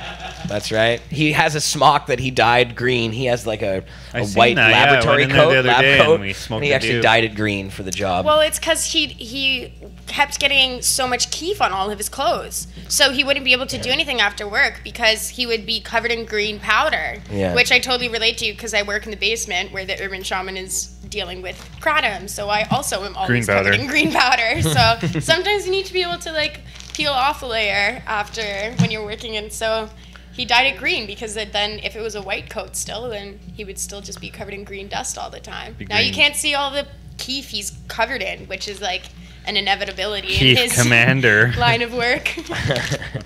Yeah, it really is. The Keef Chief. He's pumping those things out too. There's pre-rolled joints, I've learned, are the most popular thing in existence. People like just convenience of it. You can grab it and just smoke her up, and you're done. I think too that we might have even better luck than some dispensaries do with their pre-rolls because 'cause you're using most premium exactly. product.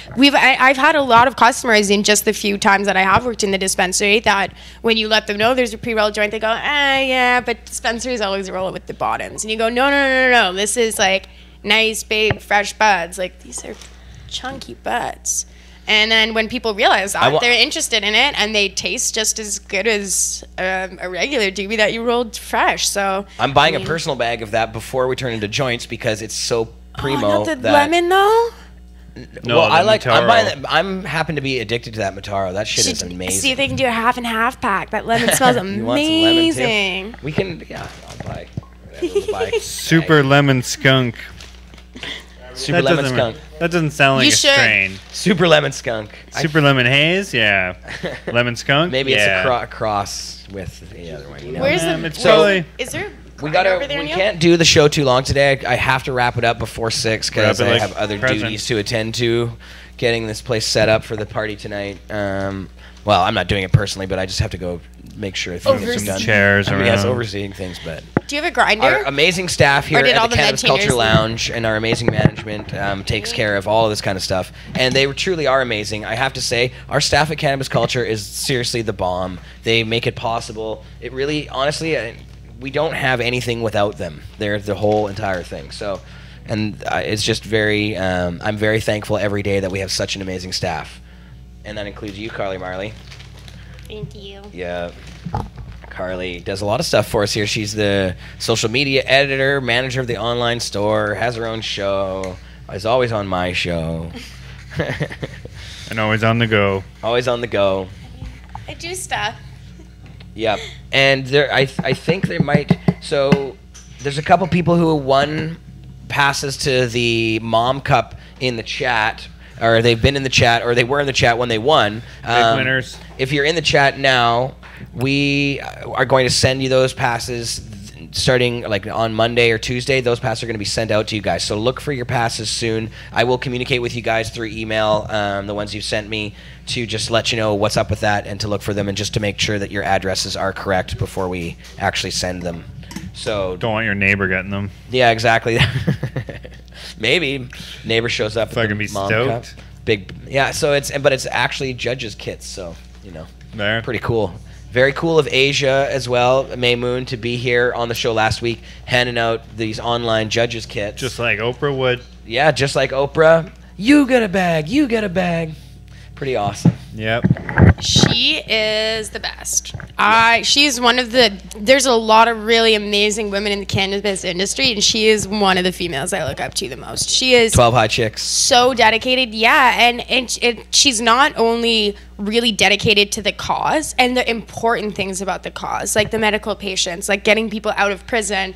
She also is super about empowering everyone in the industry, especially women. Like 12 High Chicks is all about being empowered in the industry and empowered as a woman, and it's amazing. She treats all of the girls so well. She treats everybody she works with so amazingly.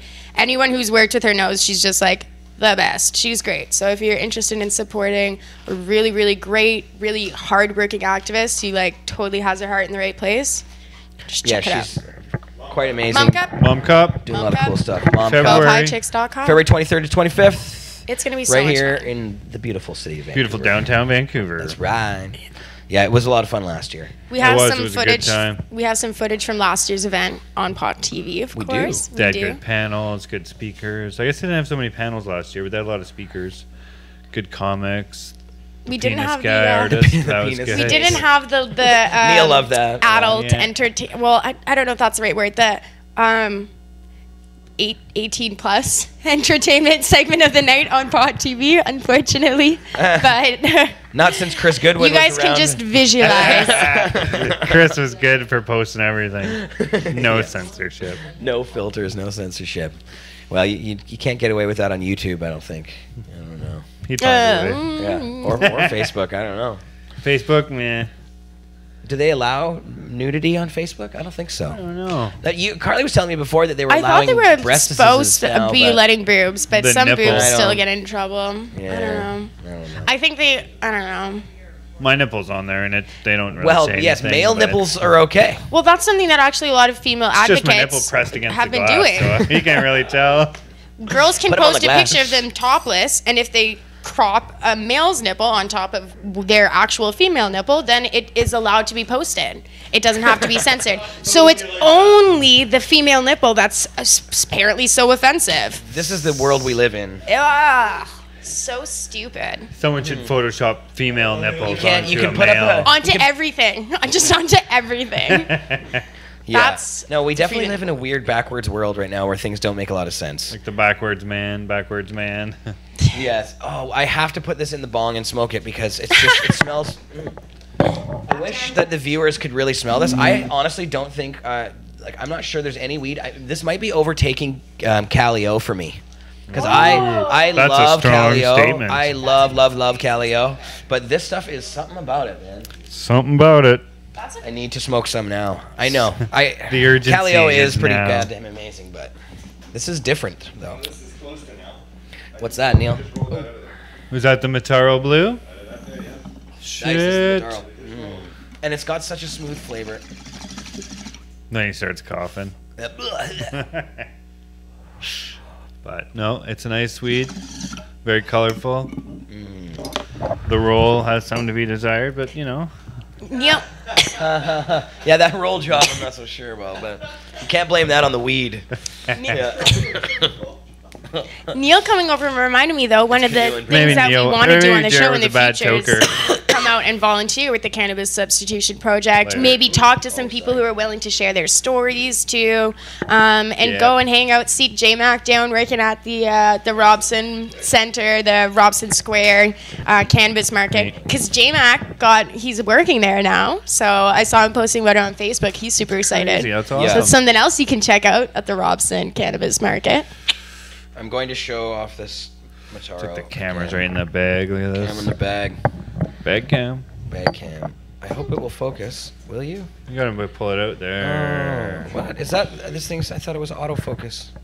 Well, I don't know. Big nuggets. It just doesn't like me. It It hates does. you. It does hate me. I don't know why it hates me so much. But Really look at it. focusing on the side of that bag. Yeah, and it looks a lot more orange on cam than it does in person, but it is kind of orange. Kind of like Neil's Got shirt. a lot of orange hairs. I don't know why it's.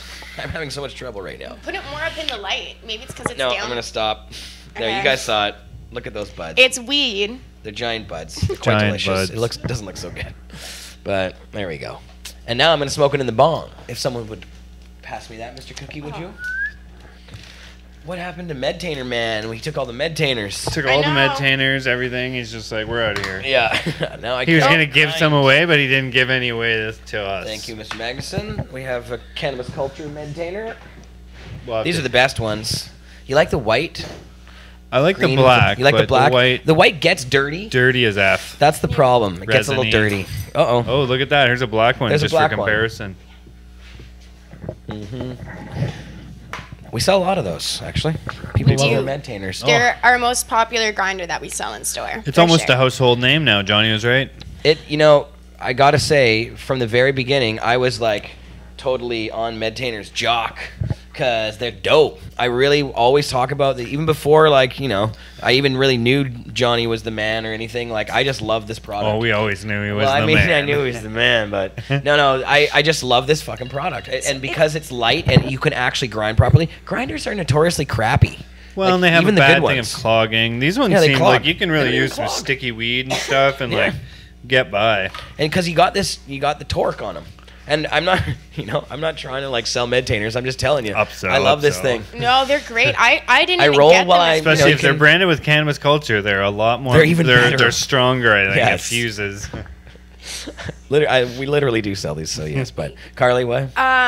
It's interesting. I didn't totally get the appeal at first when I saw them, because I was like, oh, well, it's just like It is plastic. it's just a plastic grinder, and so I didn't really get it. And then when I started using them, it just like revolutionized the way I like deal with my weed. Yeah. It just seems like such a necessity after you're used to using them. You Yeah. can just like put so much stuff in them. And the other thing that was You can interesting, put a lighter in it. it was you actually. I remember we Mini were Bic. smoking weed, Yep. and you were using the Medtainer, and I asked you. I said, why don't you ever use any of your 3-tier grinders with the crystal catchers in them. And you told me it was because you don't want to save your crystals for later and get high off them at a later date. Whatever crystals are on the bud that you're smoking, you want to bust them up and you want to smoke them with that bud now. Yeah. And that totally changed the way I saw. Now I feel like I'm wasting some of my weed whenever I use a grinder that has a crystal catcher. Turning It's it like, into weed light.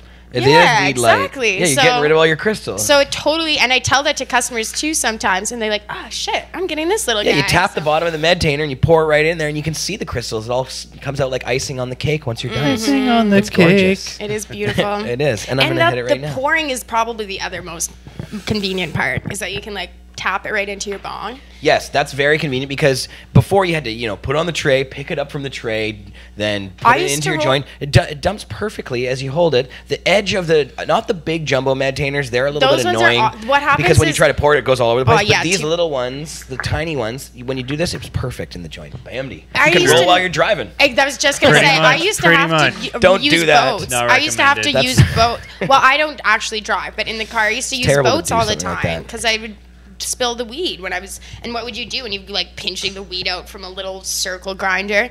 Now I can roll joints anywhere. I can roll Yes. joints walking down the streets. Medtainers made Exactly. my joint rolling On the skills bus. way better. On the bus, Plane. in the library, In the in library. the police station, In the member of parliament's in the office. paddy wagon. Yeah, in the MP's office, exactly, which we actually have done. Yeah, there was some weed Were you rolled there for those? I can't remember. No, I was Jacob Hunter. Yeah, I know. No, I was there for those. Jacob and I did a lot of those together, actually. I actually love Jacob. I think Jacob was a really super awesome guy. So Yeah, me too. He's a good Yeah. guy. Was. I mean, I did- No, when I- no, we don't. I'm sure he We're is. just like, I mean, was. I'm not like saying he's, I know. like he's now turned. He's passed now. That's not what I Freudian meant. slip. I'm just He was a kidding. nice I meant man. I don't know him now. Yeah. But yes, I'm sure he's still a nice guy. I'm sure he's still quite a nice His person. activism skills.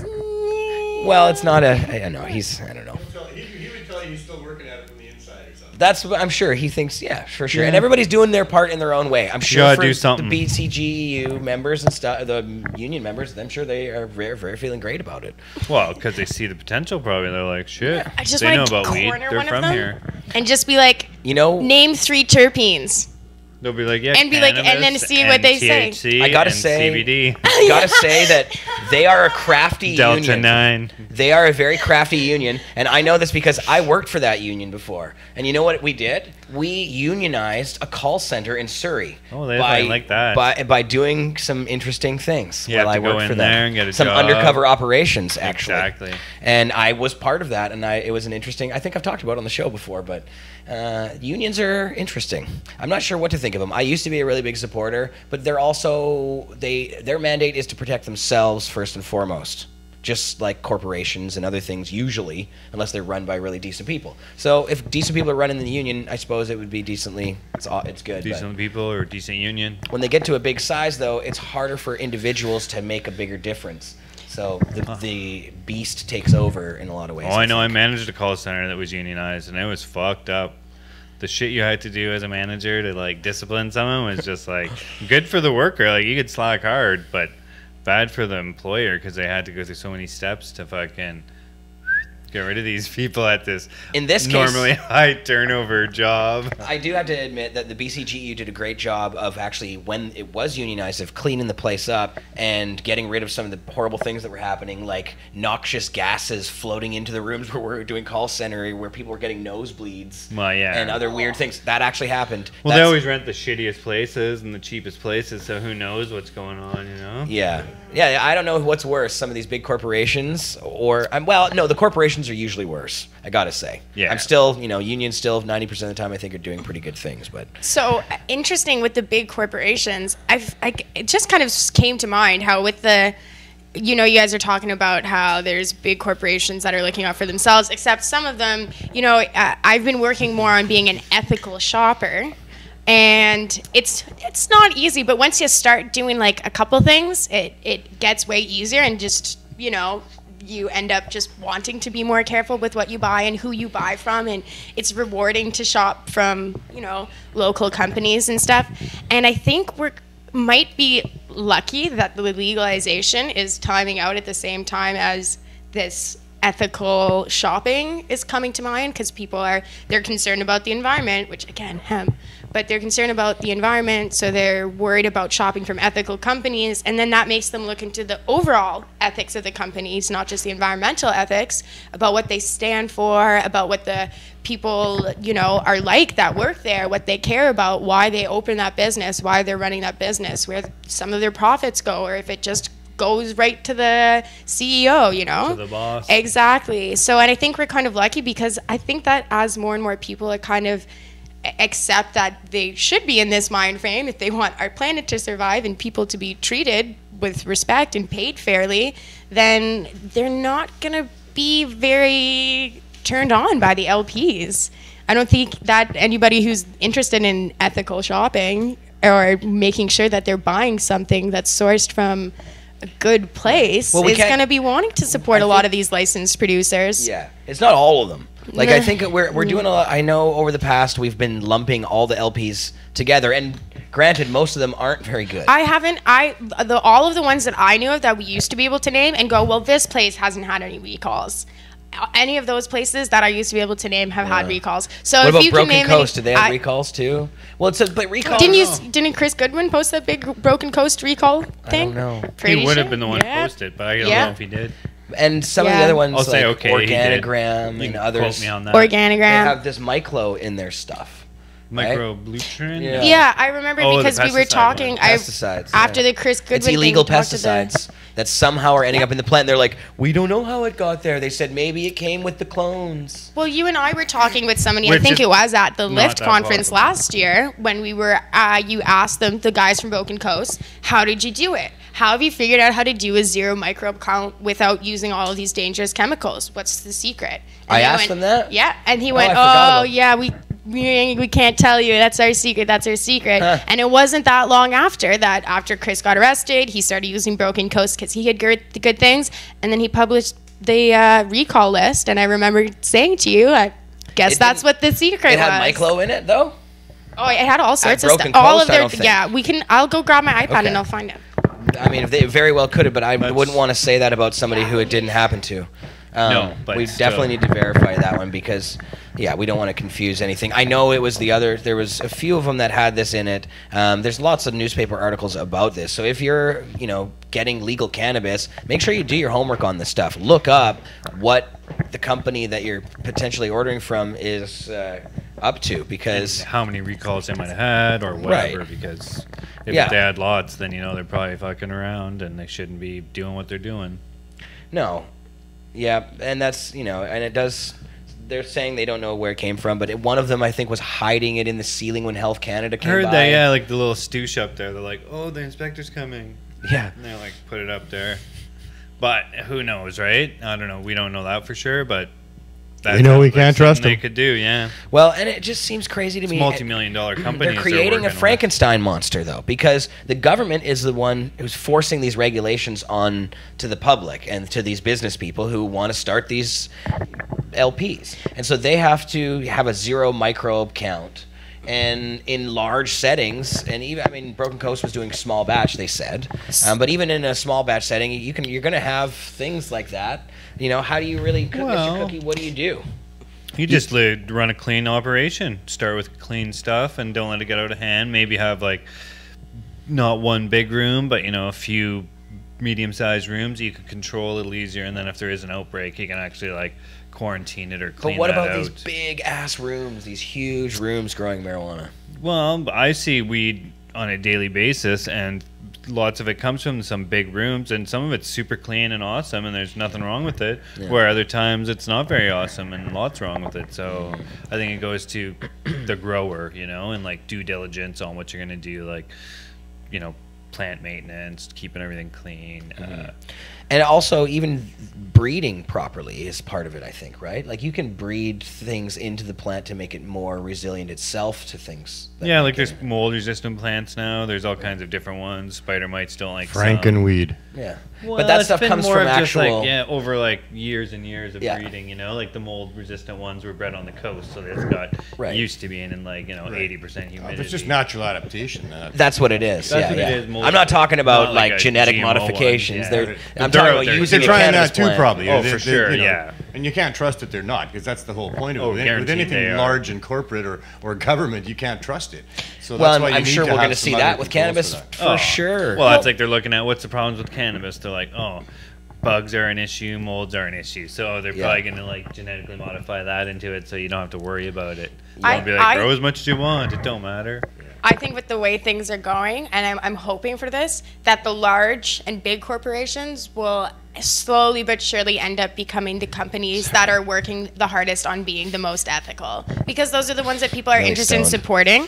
And I did look it up here, and Broken Coast, they did test positive for both myclobutanol and what was the other one here? There was 2 of them that are banned. So. Damn. Yeah. So Broken Coast someone's too. clothes, if maybe? anyone in the chat can Some of maybe their name an clothes, LP that hasn't had recalls or that they know hasn't lobbied against, local dispensaries or the craft community, I would love to hear that name. I haven't heard one of those names come up in a while, so I don't know. Yeah. I feel pretty comfortable saying all the LPs. If somebody can name an exception to me, I'm all ears, and I'd love to hear. Yeah, who's going to be the first really dope LP that has really great stuff? That's what we need. And good ethics. The Broken Coast stuff actually looked nice. Like, I'm going to honestly say, like, I seen it from Mark and Jody. I seen it from Chris and Aaron when they had it, and it was nice. Like, to look at it, it was nice weed. It was looked nice. growing. It was a little But did too you taste dry. it, though? Yeah, it was like... Tastes like shit. It was like it was dried too fast and probably cured, like, not, So it was very, like... And it has no smell. Yeah, it was probably, like, dried super quick, and then, like... Who knows what else they did to it? It looked great though. It had like a if very you're nice to take a photo of it, it was awesome. And then when you try to smell it, nothing. Yeah, it was like everyone kind of smelled like nothing. But maybe that's because of packaging it in plastic or whatever they're putting it in. Or maybe it's That's because always of the a thing. chemicals they're spraying on it. That microbutanol stuff. Maybe they're removing all the terpenes and putting it into something else. They're going to Or sell maybe us they later or zap it. something. Are they zapping it? Maybe I don't know. if Broken Irradiating Coast it. is- That's because like the Bedrocan weed in Amsterdam, that's what it tastes like. Is like irradiated. Well, Kills it the is terps. irradiated, Yeah. and it just kind of tastes like I don't really like plain just weed, just like blah. And I noticed this about the joints. We've been talking about putting good quality pot into the joints. The thing is, our joints move very, very quickly. If those joints sit around for too long, like if you leave a pack for a week, say, or you bust up, or even leave it for 2 or 3 days, a joint, it doesn't taste good after 2 or 3 days. It just tastes it's kind of like the monoterpenes are just evaporated out of it, so they're like gone. Once you bust it up, right? The tin can packaging. Celeste brought one of those tin can weed companies on the show the other The day. old tuna kush from back in the day. That's pretty cool. Fucking smart. I It like worked that. really well. Yeah, I think the glass isn't a bad idea, but glass is super heavy to package, and you need to like use a bunch of plastic bubble wrap to package it, so it's not like the best. But yeah, their system doesn't work. You need to be able to walk into a store and buy. It's more of a produce product than anything. And where do you want to get produce from? Somewhere where it's locally grown. You know the source. You know The it's going to farmer's somebody. market. Yeah, you at a farmer's market. Exactly. And on Jim, that note, the that's why I farmer. sat back down. Actually, there's quite a correlation here. That he talking put a about new corporate orange weed shirt versus on. craft and local weed. When I was sitting over there, got notification that apparently CTV has reported tonight that the VPD says that there was an incident where someone stole something and was caught by one of the vendors and held for the police as a citizen's arrest, and that the police will be shutting that market down, is what they said on CTV. That's what was just reported on So CTV. somebody. Cannabis We know market. this happened. This did happen, and what we What do understand you mean is somebody stole some weed? a media outlet, we believe, sent someone to steal something from the market to see what would happen. What evidence do you have of that? They They followed might be- the person back to the local media outlet that's just up the street from where it was. I don't know what the name of the outlet is because I don't want to speculate. But that's the talk at the market when I was there just the other But day. wait a sec- wait, that two wait. things happened. That one, the media sent a minor to try to buy cannabis, and nobody would sell to him. That I And- could see. And two, Give him some they coal, sent send another one his minor way. to come and steal something off the table and run with it, but they got caught, but they were held and not hurt, and waited for the police to come. And how do you know that person was sent by the media? Like I said, I'm told that young person was then followed and went back right to this, back to a went police- right back to a media. Are you outlet. kidding me? So Well, maybe they were going there to tell somebody something. Like to Maybe. tell the media. To tell the media what happened. I got. You know, Maybe they got a maybe call. we're a little paranoid because of prohibition. Yeah, maybe. Yeah. And I wasn't there. I'm just giving you what I'm being told from the people don't at know. the I'd market. say innocent until that they proven guilty believe on that that this one. one media outlet had tried to sting them in two different ways. And Well, get, that and very make a well story could out of be. it. But why would a media, they want to steal something off the table? I think it's a very dangerous move if that's what they did, because you know one of those vendors could have easily swung a skateboard. Can't we say or what media something outlet it is? farmers, so. Do you know? Skateboard, No, I don't know. You I don't know? Can you find out? Can you allegedly I will say go what and ask. a media outlet that it No. allegedly No, is? no, would don't do not that. do that. Don't No. do No that. allegedly saying. No, and I don't even. But I'll ask some more questions about it, about those that are, find Yeah. out who it was that followed them. I'm not saying we shouldn't tell and report on it. I'm saying it seems unlikely I'll to ask me. my little cousin Jimmy. It would be see if he knows. very weird and underhanded for a media company to do that. I mean, it seems odd. Well, could I be will that- say though, I have seen a lot of reporters down at like Vancouver events, at different like cannabis-friendly events, with super like making all of their journalism lean in one direction. For example, last year on 420, I saw a journalist, and I'll say what media it was Global News. They've always been pretty brutal. I've seen them be pretty brutal around some of our events, but the woman was asking people walking near the beach, do you live here? And when the people who were saying yes, she was asking all sorts of like posing questions about how annoying all the smoke was and everything. And when she saw me get out, she said, "Oh, are you a resident of the area?" And I said, "Oh yeah, and I'm just down helping out with the event today." And she goes, "Oh, okay," and then turned and started asking other people questions. And I was in a hurry, so I walked away. And afterwards, I was thinking I should have literally just stood in front of her camera and been like, "Don't you care about two sides' opinions? Like, did you actually just completely say no to hearing the other perspective in the situation? Like, doesn't she it had seem her like angle. she had her angle?" So I wouldn't. Some of the media in Vancouver, some of them are really awesome, and they'll do things like have Jodie Emery on and let her rant and give her a really good segment. Sometimes they show up at our events and they only want to talk to people who have bad shit to say about the cannabis community. So Apparently, they were also doing a poll outside of this media outlet when they were asking people, do you think that the vendors there should be selling weed to minors? And that was the question that they were asking. Well, they're not selling weed to minors, And so they're not. then And no, What? they're fighting for the minor Who to was get asking that? weed apparently for the them. same media outlet was doing an on-the-street You poll. need to find out who this I'm going to go is. find out who that is Yeah. for you. I'll report back to you on that. Because we should look into this a little bit further, actually. Dig deep. Maybe we should go over there and start asking questions. I was just going to say, and we should With a mic. stand in front Yeah. of their business and ask people how they feel about journalism. about that's them, like about them leaning sending towards- over. Yeah. About them sending over. But Yeah. that's if they did it, though. Yeah. That's if they Allegedly. So, Allegedly I'll look into it a little sending. more and I'll let you know. Yes. Otherwise, that's why I sat back down. Good, to Neil. let you know that that's going on. So the reason I wanted to let that people know that is come and support that market at Robson Yeah. Street. There, the more people that are there that are in support of us and can hang around if there's issues with authorities, that would be great.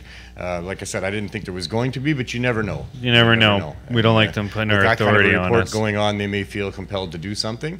So yeah, come on down and support us. Especially when they're trying to get the young person in there, then they're Oh, going to be man. like, I oh, don't we wanna- have a reason. Get them with a taste for busting weed people again in their mouth. I know, Yeah, it's fucked. it's scary. Yeah. And because we do have injunctions against us, so our future is in danger. We have court cases against several of our locations. Not this one, but our Davie Street location, our Cassiar Street location, and Because the city's looking Broadway. for an injunction. the city is suing, the corporation, myself personally, and our landlord. Did they And get an injunction, or they're just seeking one still? they're seeking an injunction. Seeking an injunction. Yeah, Which- seeking an injunction.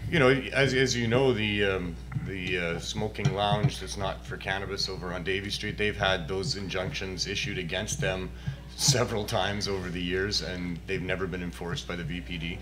So, Yeah. if they succeed in getting the injunction, that doesn't necessarily mean that the VPD is going to come and enforce that injunction. That's true. But this is the process, and you're right, you are. Oh, like the in hookah lounge, you danger. mean, or whatever. Yeah, they've had lots of. And things. so I have from the mouth of John Kerry, John Kerry, not John U.S. Kerry. State. You took something out of his mouth? I'm really high right now. Would you eat something? Eat that chocolate? I didn't eat any of the chocolate. He might not have told you it was infused, and then must you ate just it? be I the saw you hash. smoking weed. Mataro Blue. It's the maybe saw the you smoking weed. No, I think it's the hash. Could be the hash. Can you? Is there? I want to smoke this. I The really wanted fuck? to smoke Gravity it. bomb. I So- saw this. Carrie Jang Carrie Jang. That's not even another. That's a guy here. Carrie Jang, Wow. who is the city councilor in charge of the marijuana file here in the city. Marijuana man. Yeah, he's the marijuana dude. Dr. Carrie Jang. Marijuana douche. Yeah, you said it. Yeah, he deserves it. Yeah, well, he said when we were at Neil, you were there, weren't you?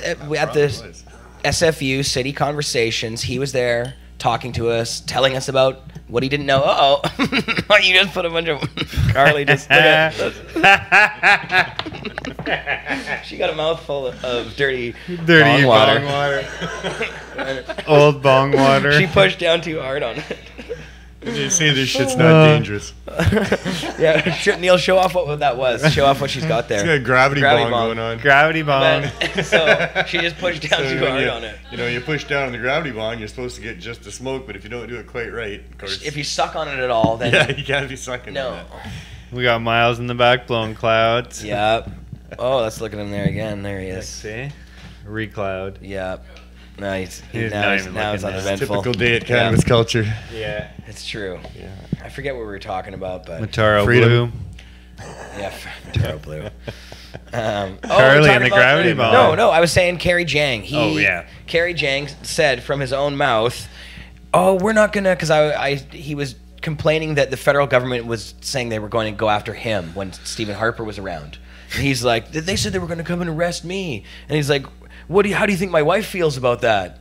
And I was like, Carrie, a bailiff came into my house last night and served me with papers and you guys are seeking an injunction against me. And he's like, I'm like, how do you think I feel about that? Yeah. And so after that, he's like, oh, well, don't worry about that. That's just, why do you think we designed it like this? It's going to take forever and nothing will ever happen. That's what he said. Yeah. He literally said that. Wow. So, but I don't really believe these people because they also said before that they were going to switch. They said they were going to switch around the rules and not go after vapor lounges, and that's part of the reason they're going after Davie Street is because we're smoking in there or something. So not even smoking in there. No, just vaping. Vape, straight vape. Just vape. Vape lounge. Dab Like bar. it's called a vape No, lounge. we smoke in there. Vape bar. Yeah.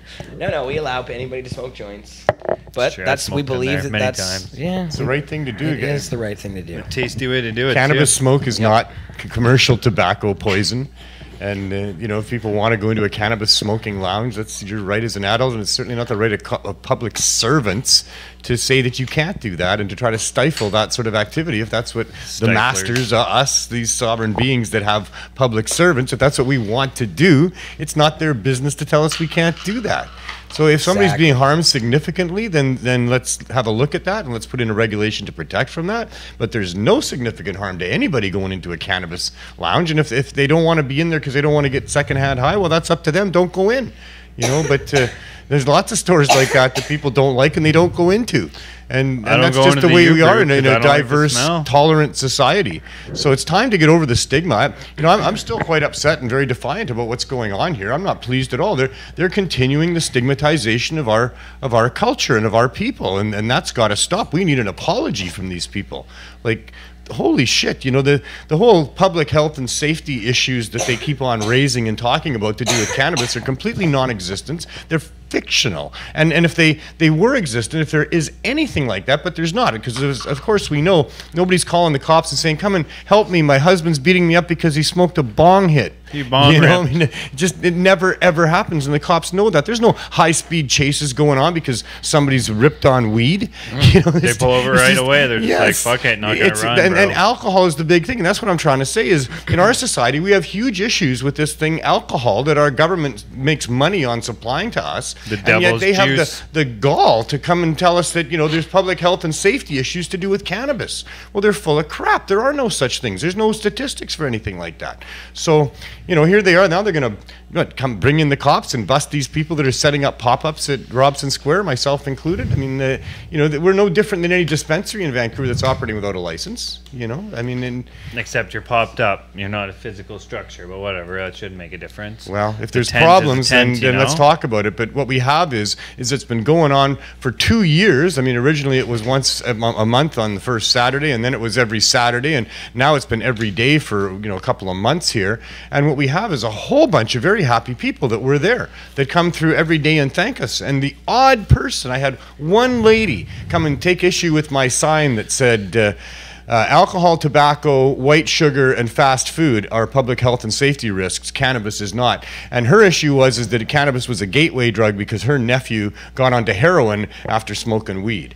And, you know, that doesn't mean that cannabis is a gateway drug, although in that person's experience it may be for him, but that's still no reason to prohibit it. And the gateway is far more off of these hard drugs, as we've been finding out with the Cannabis Substitution Project. And now the studies are all coming in and showing that cannabis is the way that you can get off of alcohol, prescription drugs, and those things, including tobacco, that are really costing our society huge. And cannabis should be supplemented, and damn it, they should apologize. I can't wait till all these doctors and all these professionals and all these idiots have to just swallow it and admit they were wrong. They can't have it both ways. They can't have it both ways. It's medicine for this. It helps with people's anxiety and depression. It helps people sleep. It's a pain reliever. It's all these great things. Oh, and by the way, there's public health and safety issues with cannabis. Well, you can't have it both ways. Either it's helping people, it's non-addictive, there's no side effects, and it's great, or it's a public health and safety issue, and people are keeling over dead, or we've got hospital wards full of people because they're smoking cannabis, or, you know, you can't have it both ways. People smoking cannabis everywhere now, and that's not happening. Billions of doses consumed all the time, and no health issues.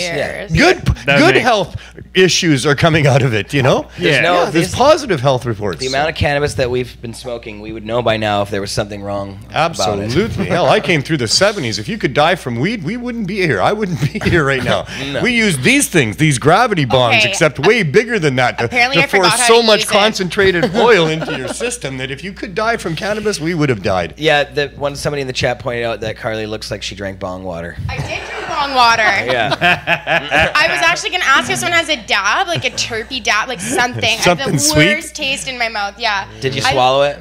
No.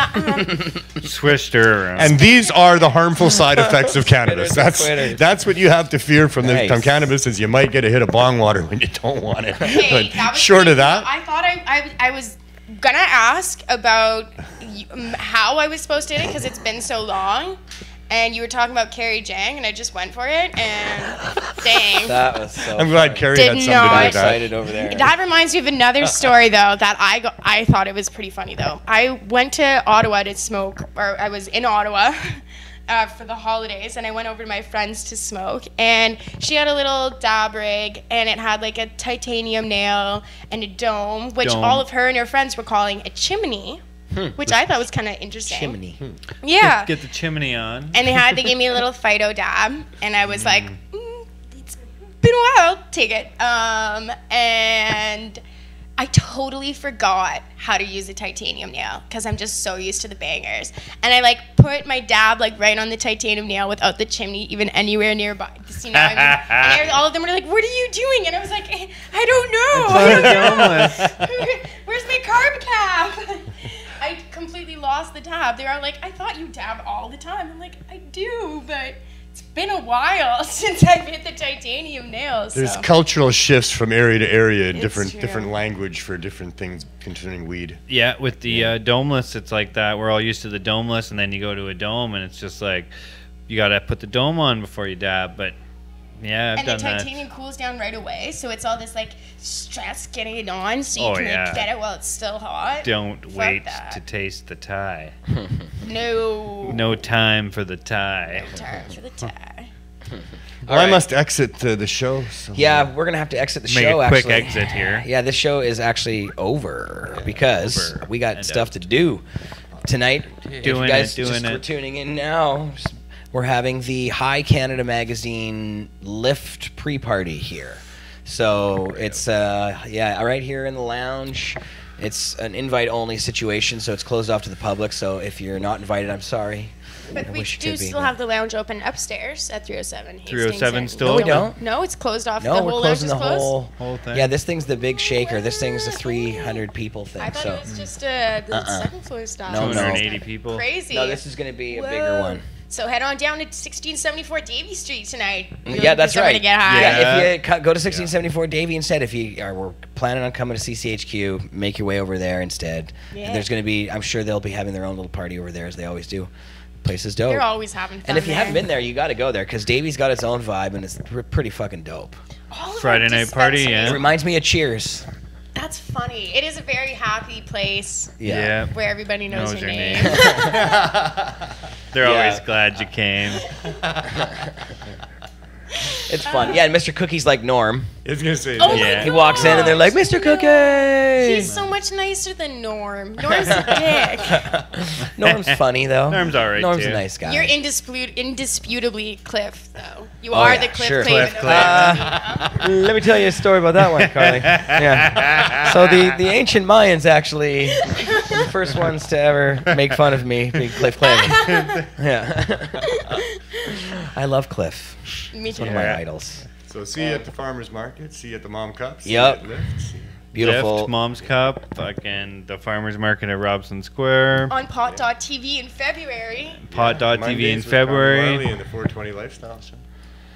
Yes, and lots of fun things on Asia Pot Moon after the TV. Mom Cup, I think, is going to take the Tuesday slot, if I am not mistaken. Well, we have been talking about that, so she's I pretty wasn't sure excited if I about was that. supposed to announce it or not. So you just spilled the beans there, Neil. Bean Yeah, Spiller maybe. Neil. Bean spiller. I So that's missed it right. too. Heard it first here from Neil. And I'm not sure if it is going to be Toking Tuesdays. Or I think that's what it was how- before Yeah, or something. It was, but I think she's doing something. might have So a new name. Yeah. It's and it's going to be live. 12 Token Tuesdays, maybe. Going to be live, and In studio? I hope so. She will have access to the studio, and we haven't even ironed out the details of that yet. We haven't even. I'm not even sure if we found our producer yet.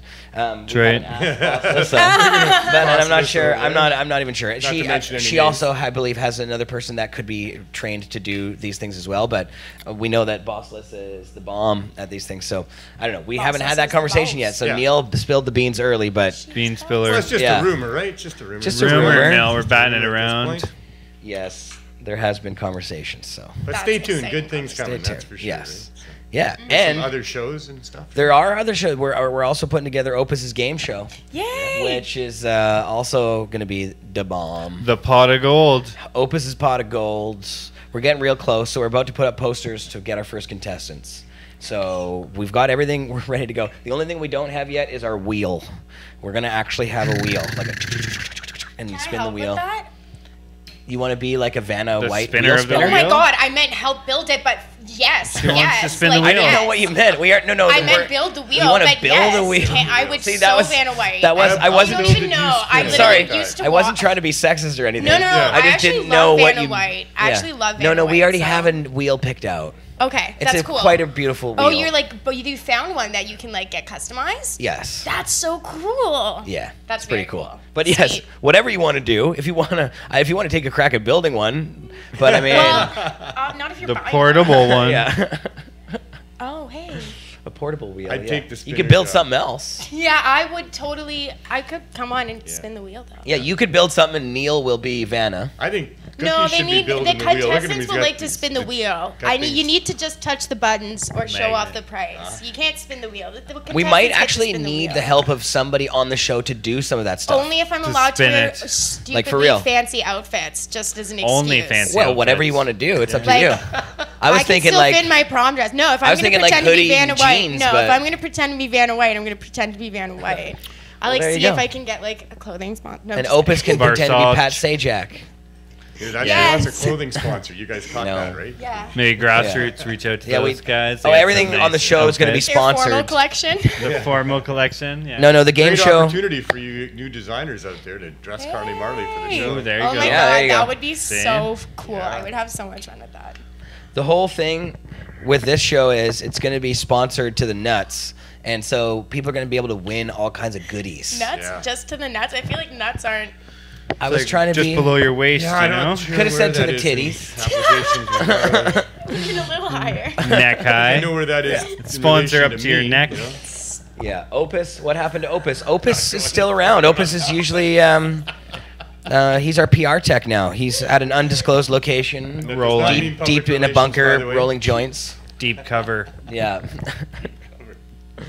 Yes. No, Opus is still around, and he's working on this game show. It's actually been performed already once on stage, and then he's going to be performing it again at the Mom Cup, So, you know, I say performing it, but he's going to be hosting it or whatever he does. Perform slash host. By the people who are contestants on the For show. the people, by the people with Opus. Exactly. I just wanted All to right. point out that you smoke excellent smoke rings. I And smoke you blew, excellent like, smoke a rings. Beautiful smoke ring that just like framed around the camera for a second and lingered there, and it was so beautiful. And I just wanted to let you know Nice. that it. I is a think the beautiful art form proper that is appreciated. term is blow. I know. smoke As rings. soon as I said it, Yeah. but whatever. I've been. But it would have been funnier if you I would have just said. drank gravity bong I water. think you so blow leave me alone. and stopped the way you did. Would have been funny. The gravity bong water. Gravity is bong not water. That's good. why you're so high. Does that qualify as an edible? It's drinking- old, man. It's like you took a shot of vodka or something. It's like straight up the bong water. This it lingers in your mouth way longer than vodka does. Like You need a shot to get rid of it then. Gross. something. Or let's go to a party. Yeah. Yeah, We're going party. to. More doobies All in right. my mouth. All right, Pod TV. We love you very much. Tune we'll into see you High Noon again tomorrow. next Friday. Tune into what? Oh yes, High Noon. boss Alyssa. High Noon is back tomorrow. At 12. 12 noon PT. Is Kush Queen still doing her show? Oh yes, Kush Queen is still doing the Royal Sunday at Hour. 2? Sunday at 2 p.m. Done. So have fun this weekend and check that out. Also, we'll probably be doing some live spots from the Lift Expo, either from indoors or outdoors. We won't Both. interrupt any shows or anything, but we will probably tune in. So watch for the notifications. Go like us on Facebook. Go if you haven't followed us on Facebook, do that. Then you'll get the notifications for Cannabis Culture. Opt in to the notifications, and then you'll see when the shows come on, and it's awesome. Then you'll forever see them. And Yep. check us out on YouTube if you're not watching us there now. And we have the YouTube chatters up on the big board here. And don't just check us out. Subscribe. I think my Subscribe parents watch to the us on YouTube. YouTube. Yes, that's always very important. It's super helpful. It helps YouTube channels a lot. If you like a YouTube channel and you go and you watch their stuff, you should definitely like and subscribe the channel. You should like and subscribe and follow all of our crap. Yeah. Like it all. Facebook, Instagrams, Twitters, All of it. all that stuff. All of it. Get Just- all up on that Yeah, social you can media. find it all out there. If you go to cannabisculture.com, at the top there's a little panel with buttons that go to all of them, so you won't have any trouble. Easy peasy. Easy peasy. Lemon steezy. Oh, yeah. Oh, the Lemon modern hash. age, eh? Yes, that's right. Old man Neil. Yeah. Just trying to keep up. What am I talking? What are you talking about, Neil? You're the one who hooked my TV up for me. Yeah. Well, it's just bolts in a wall, isn't it? All right, I guess so. Mostly? Yeah. I didn't make the TV. Or anything. You're No. the one who hooked up the I didn't operate arcade the TV even or machine. nothing. Yeah. I just made it there so it would hang there, right? When I- Yes. Nice. I guess that's for pretty old school. Anyways, I'm doing a lot of tangential stuff today here. That was a good word. You like that word? I like that Tangential. word. Use that word more. Tangential. Tangential, is that a It real sounds word? almost like it makes me think of Tangy. Yeah, it made me too. That's I a thought good it one. It's a lot like the make me older. Calio. Tangy. Tangy's good. Crockett Farms. See, I'm going on a Tangy tangent now. Tangy. Tangy tangent. All right. Bye, Bye, Pod Pod TV. TV. Bye. That's how you Drug always smoke peace. sativa.